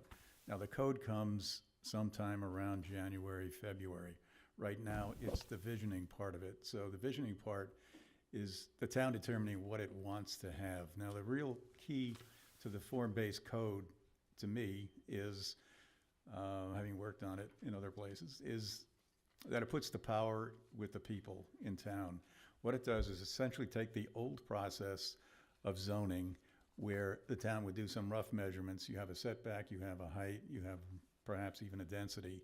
That's it. And a developer can come in and do anything he wants as long as he doesn't violate those things. The setback is a distance. You have to be a certain distance, but you can be 100 feet further if you have the area. So there's no real control of what's going to happen, and that's one of the reasons, you know, if you ask yourself, well, if we as a community know what we want, why don't we get it? Why don't we build it? And it's an interesting proposition, because that came up through the architectural community primarily, where people who deal with the code on a daily basis, they have to, what they've discovered is that actually the limitations, many of the codes will deny you from doing what you would really like to do in a community. So the neat thing about the form-based that you have to understand is that the process is sort of flipped. You're going to do the hard work at the beginning. The community is going to decide, what do we want this community to look like? And the reason you want a form-based code as your mechanism to codify that vision is that it is the most prescriptive way to exact from a developer what it is that they will build. And then the town has to undertake the notion that if the developer wants to build actually what you want, then you want to make it easy for him to do it. And so in a lot of cases, it will be an as-of-right condition. So what it avoids is this old way where all of that judgment comes at the end, usually through a special permit and on dialogue, and perhaps even eventually a denial for a project. It is very time-consuming, and it wastes a lot of money. Developers do not like it at all, because everything is uncertain. What a form-based code does bring is certainty to the process. Now, you can look at, I really urge you to go online and check different places who have done it. So that's really key. That's probably all you need to know right now on it, but you're going to become more informed because the form-based code really comes up in January. But the visioning process right now is the one where there has to be public engagement in it. UTIL, the company, they're very experienced in doing these types of projects. They will, and they're an excellent excellent firm, and they do extraordinary work, I think. But they, I think we're fortunate to have them here. But they they will come in and try to get information, gather the information, put it together, do various scenarios in the downtown. They'll do a model of the downtown, a visual model. They'll do an examination. Where are the main areas in the downtown that we want to focus on in the development? And I'm doing more than 2 sentences here. They'll identify maybe 3 or 4 areas within the downtown that should be coded differently, which makes sense. You don't want one size fits all where everything in your downtown is the same. That is kind of deadly. So we're looking to get more life into the downtown, and actually different parts of the downtown function differently, they behave differently. So you want to code it differently, and that's what they figure out. And they run the scenarios by the town, and a town will have an opportunity through a feedback loop to comment on all that they're preparing. And they have to take that into account. And part of what the advisory committee will do is to be sure that they do.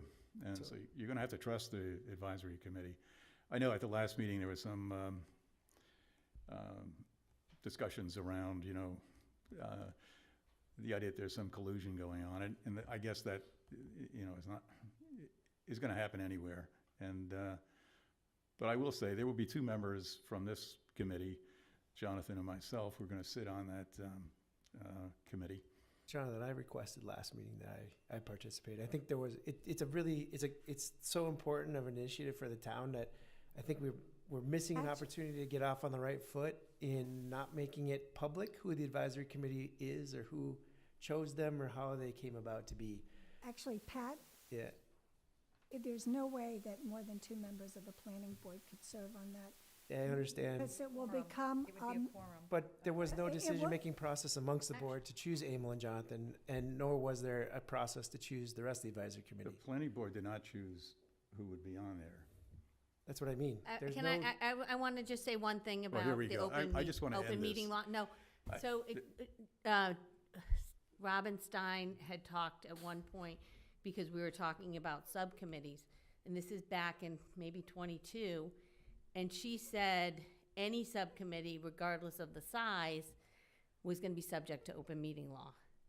I can find that, and we can look back on that, and we can, so I think even having 2 people on there, we need to be careful that we're, I'm just telling you what she said in that meeting. Well, I believe that Emil can answer that question. Okay, so have we talked, we know that town council, because I just remember hearing that, and I thought, if we have more, if there's more than one person. Well, what concerned me first was whether, if I were to sit on that board and we were to come to, completely independent of the planning board, although the planning board, this group has 4 meetings, and when we're finished in December, January, this whole project goes to the planning board. It goes right to this body. That's when the final work will be done on it. So it's not like the planning board is going to be left out. Oh, yeah, no, What we're trying to do is get this off to the right start, and just get it moving. Right. No, I'm just going back to what Robin Stein I did ask for a decision from town council on whether either Jonathan or I would be obliged to recuse ourselves at the time of voting on this as a planning board member, because if we had that past participation in a different group. And I was assured by town council through Joe that no problem there. I saw the written statement from the attorney, so I'm okay with that. As far as the open meeting law, I'm going to turn that over. Meeting law, if you have 3 members of a committee, that automatically is a quorum, and the appearance, even if you don't deliberate, just sometimes the appearance. There will not be 3 members, that's what I'm Okay. saying. I just Yeah, clarified. no, is it subject, is this advisory committee, I can't remember, I think we might have talked about this last time. Just, I know people are gonna wonder, is the advisory committee subject to the open meeting law as well? I don't know that. It is not. It is I'm going to not. ask Patrick It is to answer. an advisory committee only. Okay. There's sort of a sounding group to give opinions, observations, those kinds of things. I know there was a great deal of concern about how it got formed. The town manager asked the chair of the Hamilton Development Corporation, myself, and Emil, for some folks that we thought would be interested in serving and had the ability to provide the kinds of comments that would assist UTEAL in getting at the information that's going to allow them to understand downtown, how we use it, what's important about it, what we would like to see done better. And I The town manager asked for a group of folks. I'll read the list of people that are to be on the committee: Angela Arventes, Emil Dalquist, Jonathan Poor, Scott Clements, who happens to be the chair of the Hamilton Historic District Commission, Stephen DeRocher, who's a ZBA member, Stephen Ozakowski, who is the chair of the assessing board, Tom Connors, Ted Ackworth, resident downtown, Matt Tobine, another resident from downtown, Chris Conley, Deb Safford, Sarah Lobinger, and Bo Lamb. Thank you for sharing that. I Sure. think that's helpful, and I did write and ask that we would have some open discussion just about how that happened. And I think at the last meeting, we said that the meetings were gonna be able to be attended by anyone, like the Zoom meetings. I can go back and look at that, but I thought when we had asked. Well, we're still in discussion on that. It's got to, Okay. my position is, and I think Marnie would agree, it should be recorded at the very least. There has to be a record, so that, because it is. Or a webinar format where they can't interact, but they can watch, or, so I just was curious. Well, yeah, but that's out of my Right. purview. And I can't. so Yeah. I want to move on to, Yeah, it's getting close to 9 o'clock. So just bear in mind that that this advisory committee is not the planning board. Right.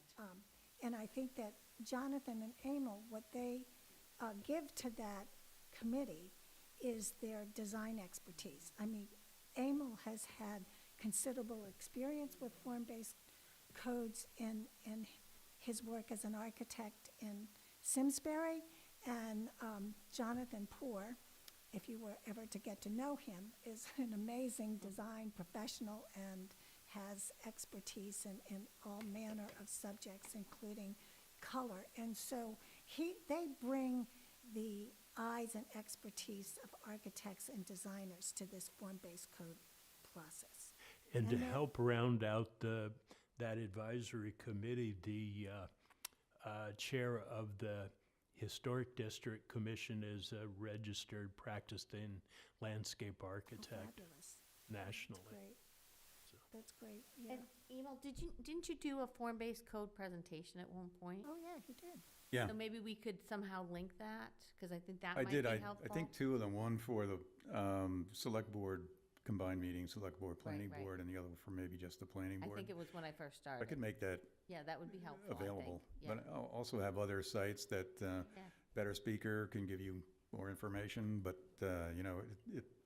in snippets. So you can just look at it for 5 to 10 minutes, put it aside, and come back to the next slide.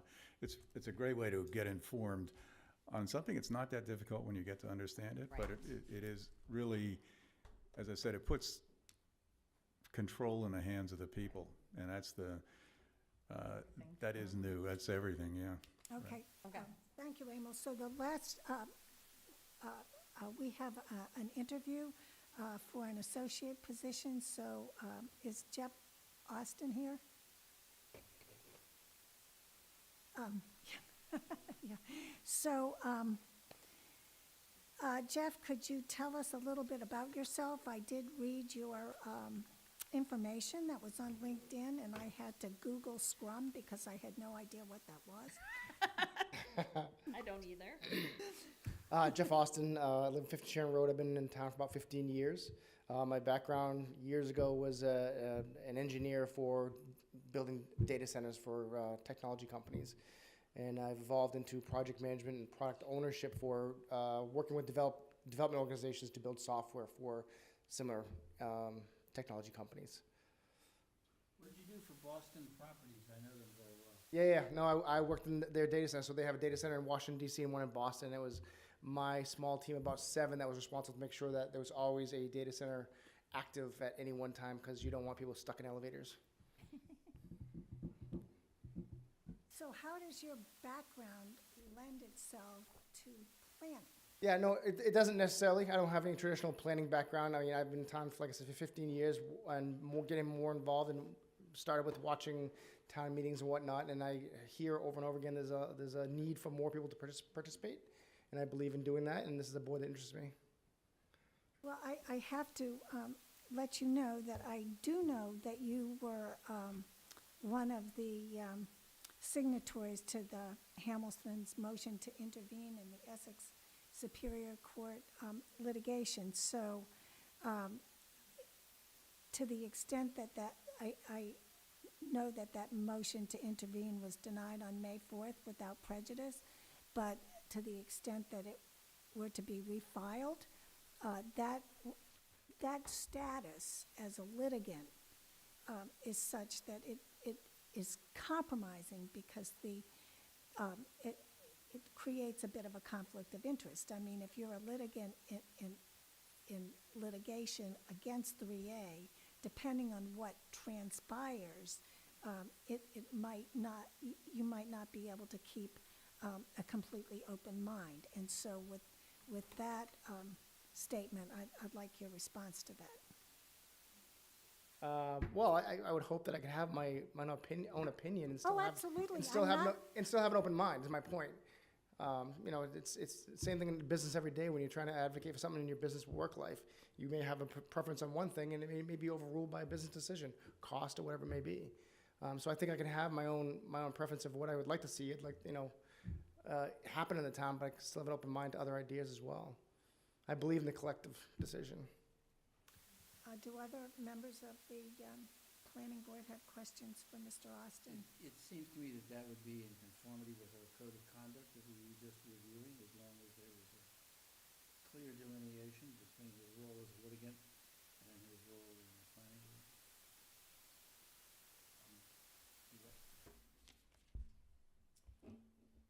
Our code allows that. I think that it would, but I am not entirely certain. I mean, being a litigant is, you essentially, you sign documents under oath, so. That's a little more serious. It's a little more serious, but, than just, so it's conceivable it's a bridge we can cross when and if necessary. Okay. So does anyone else have any questions for Mr. So, Ross? so Jeff, if he's an associate, would not probably be voting, though, on the zoning, correct? Unless 2 people were knocked out. Okay. And he could always recuse Himself. Right, On that exactly. particular topic. Got it. So it's highly unlikely it would become an issue, but if it does, we can address it at the appropriate time. Well, except that everybody in the audience this evening is so riled up about 3A. Obviously, we are going to be addressing 3A in the next year. I'm surprised if it doesn't occupy a lion's share of our time. Right, well, we'll see. I mean, as I said, the Supreme Judicial Court has asked for amicus briefs, and the issues they identified are very significant ones. Right. They're not inconsequential. I think they see the potential ramifications of what this law entails, because it's not tailored to specific communities. It's a very broad brush. So I think they're aware of that and want to get some different perspectives on it. So we have to wait and see. Mm-hmm. I have a question. Have you ever watched the planning board meeting? Yes. Yeah. Yep. And what were we discussing at the time? The last one was a little contentious from what I understand. Last meeting, yeah. Yeah, the last one. But I yeah. mean beyond No, I'm starting to get more involved. I started watching the town meetings a couple of years ago when there was issues with school and Essex. finances and whatnot. Oh. But I don't catch them all the time. I do have 2 small children, but I catch them more and more lately. Yeah. Yeah. So, other than your business experience, have you served on any other sort of committees or boards where you have to engage sort of larger groups of stakeholders? No, my business does have a lot to do with a lot of stakeholders. So that's as a product owner, I'm not sure if you're aware of that, but I am a conduit between development organizations and business. So I have stakeholders on both sides. Yeah, I'm talking more in the sort of the public realm. No, have not. No. Curious, why did you leave engineering? I'm just curious. It's not, there's no right answer to that. There's no right answer, and if I'm to be quite honest, I thought eventually I was going to age out, and I started getting into the more the management aspect. Yeah. I've worked as engineering and data center management for long enough where I thought I had a good sense of what was working and what wasn't, and I thought there was a good time to move up in the ranks and try to see if I can influence some of that. And you haven't heard any elevators go down in Boston properties, so I should prove something. I think maybe what concerned Marnie, I'm just guessing, but optics of it, if you are a single issue kind of person mostly here, and that was if you're here for one reason, that's why I wondered whether if you've attended any other meetings and whether you sort of formed opinions about those other issues, 133 Essex and. I'm not sure I know what 133 Essex is. Okay. If you could. Well, it was around for a year and a half or 2 years. Okay. But anyway. Shabaka Woods, some people would call it the Yeah, Shabaka Woods. I've heard of it. Yeah. So another related kind of process was the Gordon Conwell process, where form-based code was kind of worked through a bit, not adopted, and that was a fairly lengthy process, and in a sense it was in a little bit of a dress rehearsal for what we're about to go through. So just curious if you had any exposure to that. No, and quite honestly, like I said, I'm starting to get more involved in trying to learn for myself because it's natural as you're a resident in town, you have your own family life and your own work life. I hear things from the neighborhoods, right? So I hear about Tobacco Woods, I hear about these things like that, and you wonder to yourself, how much am I hearing that's just rumors and how much is actually factual, and that's why I want to get more involved so I actually know more detailed information about it.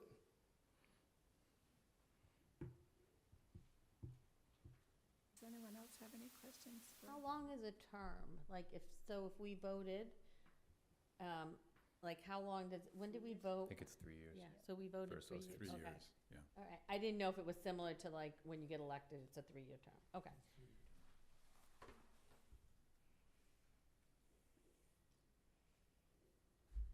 Shall I make a motion? You can make a motion. I move that we take a vote on an associate member for the planning board. Do I have a second? Second. Okay, so when I call your name, would you indicate whether you assent? And actually, I would ask that you maybe amend your motion because basically the planning board, takes a vote, and if the vote is favorable, then the application is submitted to the select board under our bylaw. Should we mention his name as well in that motion? Yes. Okay, I'm going to make a new motion. I take back the other one. I'm going to make a motion that that we vote for Jeffrey Austin to be the associate member and Of the planning board? Of the planning board, which will then go on to the select board. Right. Do I have a second? Second. Okay, so when I call your name, would you please indicate whether you assent? Pat Norton? Pat Norton, I think it would equal out 2 engineers and 2 architects on the board, which would be even balance.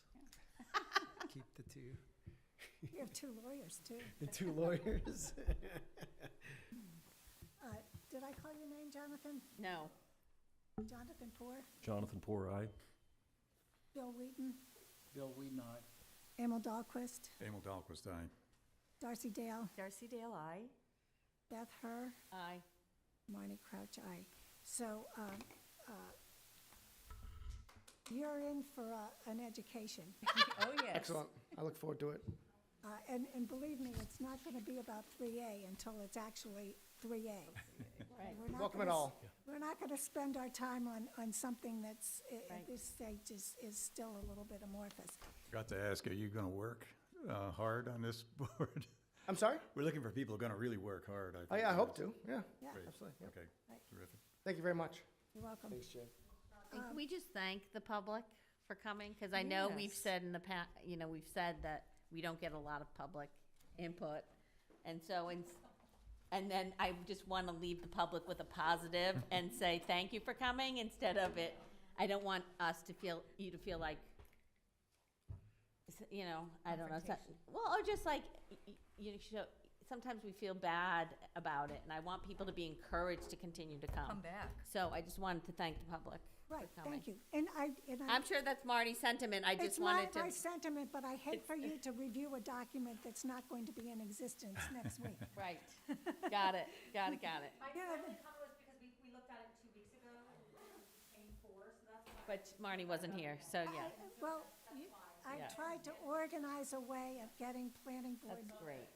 members to give me red line versions, and then we'll discuss that. But Excellent. until we have something final, it's not final. And we have to be satisfied with it, and then really the public can have its say. But this is, this document is something that the planning board will approve. We don't have to, all our meetings are public, but it's not like we have to have an official notice and all that kind of stuff to approve this, because the master plan steering committee already did the lion's share of the work over a period spanning 2 years, Patrick? Yeah. 3. 3, yeah, it 3. was long. So it was long, and Mhm. there was plenty of opportunity to chime in. And now, at the final stages, we have to get the work done. Then we'll hear you, but we're trying to make this document non-controversial in a sense. Right. It's supposed to be a vision to help people solve problems, but it's not to be a controversial document Got that it. takes stands on specific issues that That can't be resolved anyway. Right. We have one more comment. Eric appreciates your appreciation of their participation. I appreciate his appreciation of my appreciation. Okay, so I think we have one set of minutes to approve. Did we have these minutes? I think didn't we do it? Did we approve? Did we- Well, this I is think- May 8th, so wasn't, No, we did not Oh, do that's May right, 8th. that's right, we didn't. how can we do Since May we 8th? haven't been here. May 8th was last week. Yep. 2 weeks ago. Yes, rather. it was the last meeting. Yeah. Patrick, did you forward these minutes to us prior to the meeting? I believe I did, yes. How did I miss that? I missed them too. Did you see them? No. Bill's the star student tonight. He saw Okay, them. so you don't have Miss Nitpick, to weigh in on this, so. Does anyone have any corrections? Is Jonathan Poor still Poor, P-O-O-R? It's correct. Good.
Okay, do I have a motion to approve the May 8th minutes? Motion to approve May 8th meeting for the planning board? Second? So when I call your name, please indicate whether or not you assent. Pat Norton, Aye. Jonathan Poor, Jonathan Poor, aye. Bill Wheaton, Bill Wheaton, aye. Emil Dahlquist, Emil Dahlquist, aye. Darcy Dale, Darcy Dale, aye. Beth Herr, Aye. and I'll abstain. I wasn't able to review them satisfactorily, and I wasn't at that meeting, so, but the minutes are approved, so that's good. So, To adjourn? I was going to ask if there was any other board business, but I guess the only other board business. Just to confirm the next Is hearing. the Just- motion to adjourn. Wait, Could I Oh, just, last night, the Select Board did discuss in executive committee the fact that a draft development agreement text was before them regarding the Gordon Conwell Theologic Seminary property. So that has advanced. Again, it's still in draft form. I don't know the specifics of it. Is this an agreement which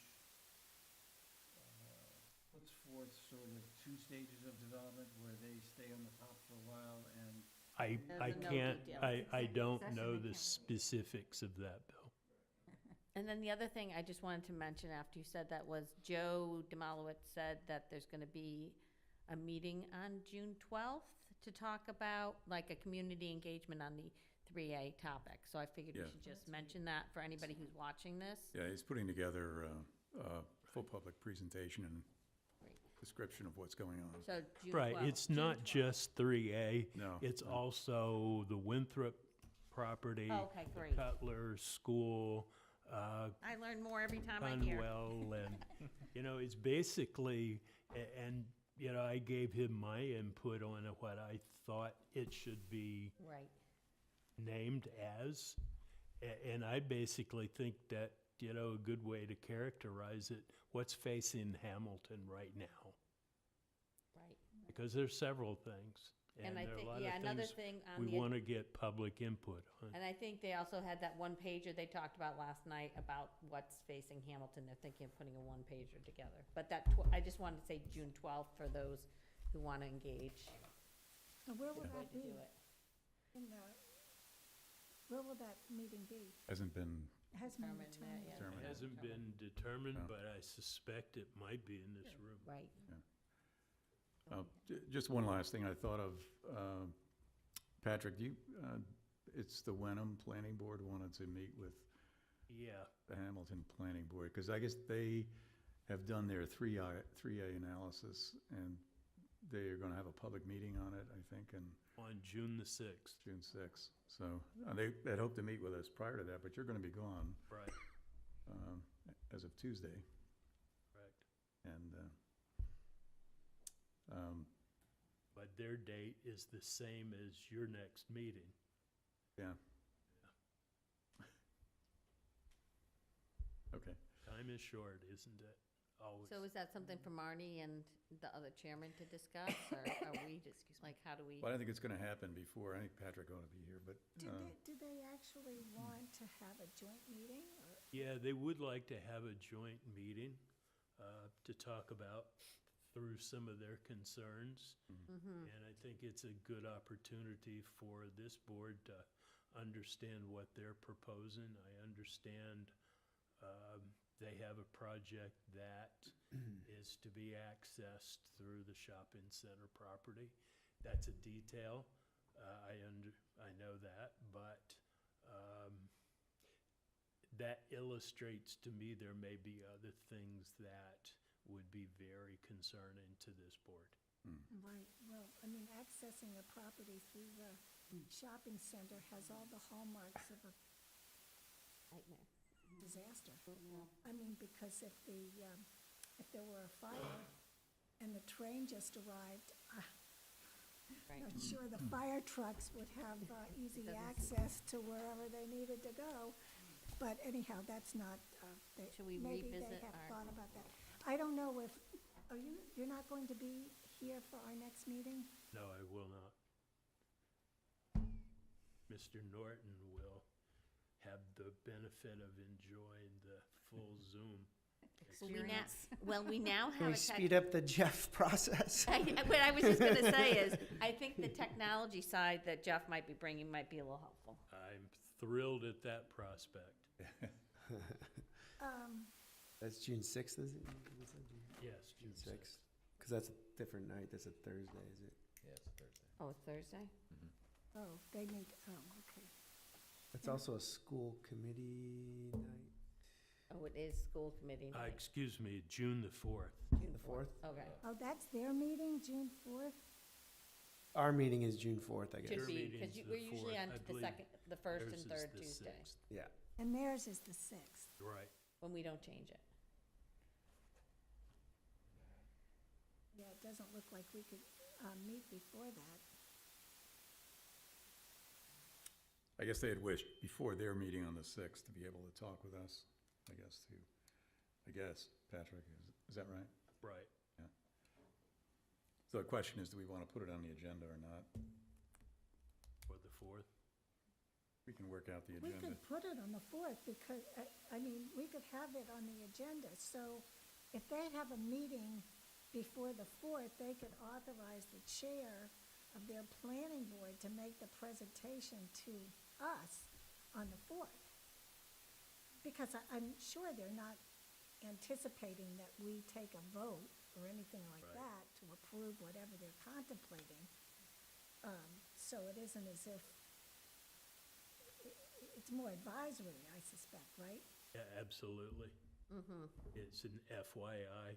I would want to make you aware, they do have a fair amount of information on their Wenham Planning Board website regarding, all their efforts on 3A so far and what they're pursuing. So, that'd be helpful if folks were interested in it.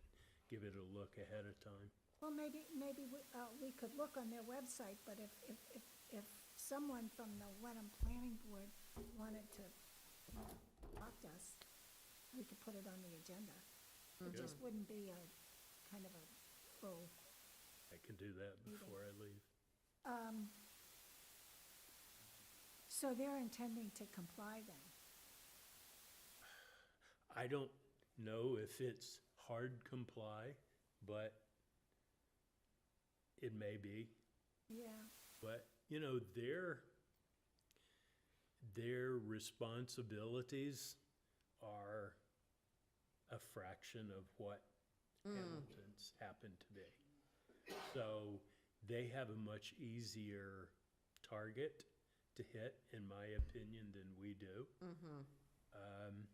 They're also, as I understand it, taking an approach to utilize some property that's fronting on 128 as a significant 3A district in a way that allows them to not have to focus the majority of their units in the downtown area.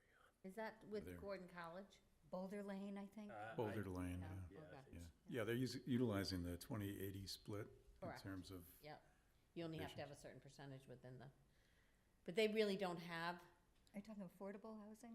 no, they're talking about, with 3A, every town has a certain percentage that has to be within the half mile, but really, they don't have a half mile because there's no train stop in their town. So when you're looking at a butters for that half mile district, I've asked about this, I was told that basically anybody in Wenham could be considered an abutter because there's no district. We have a train station, they don't.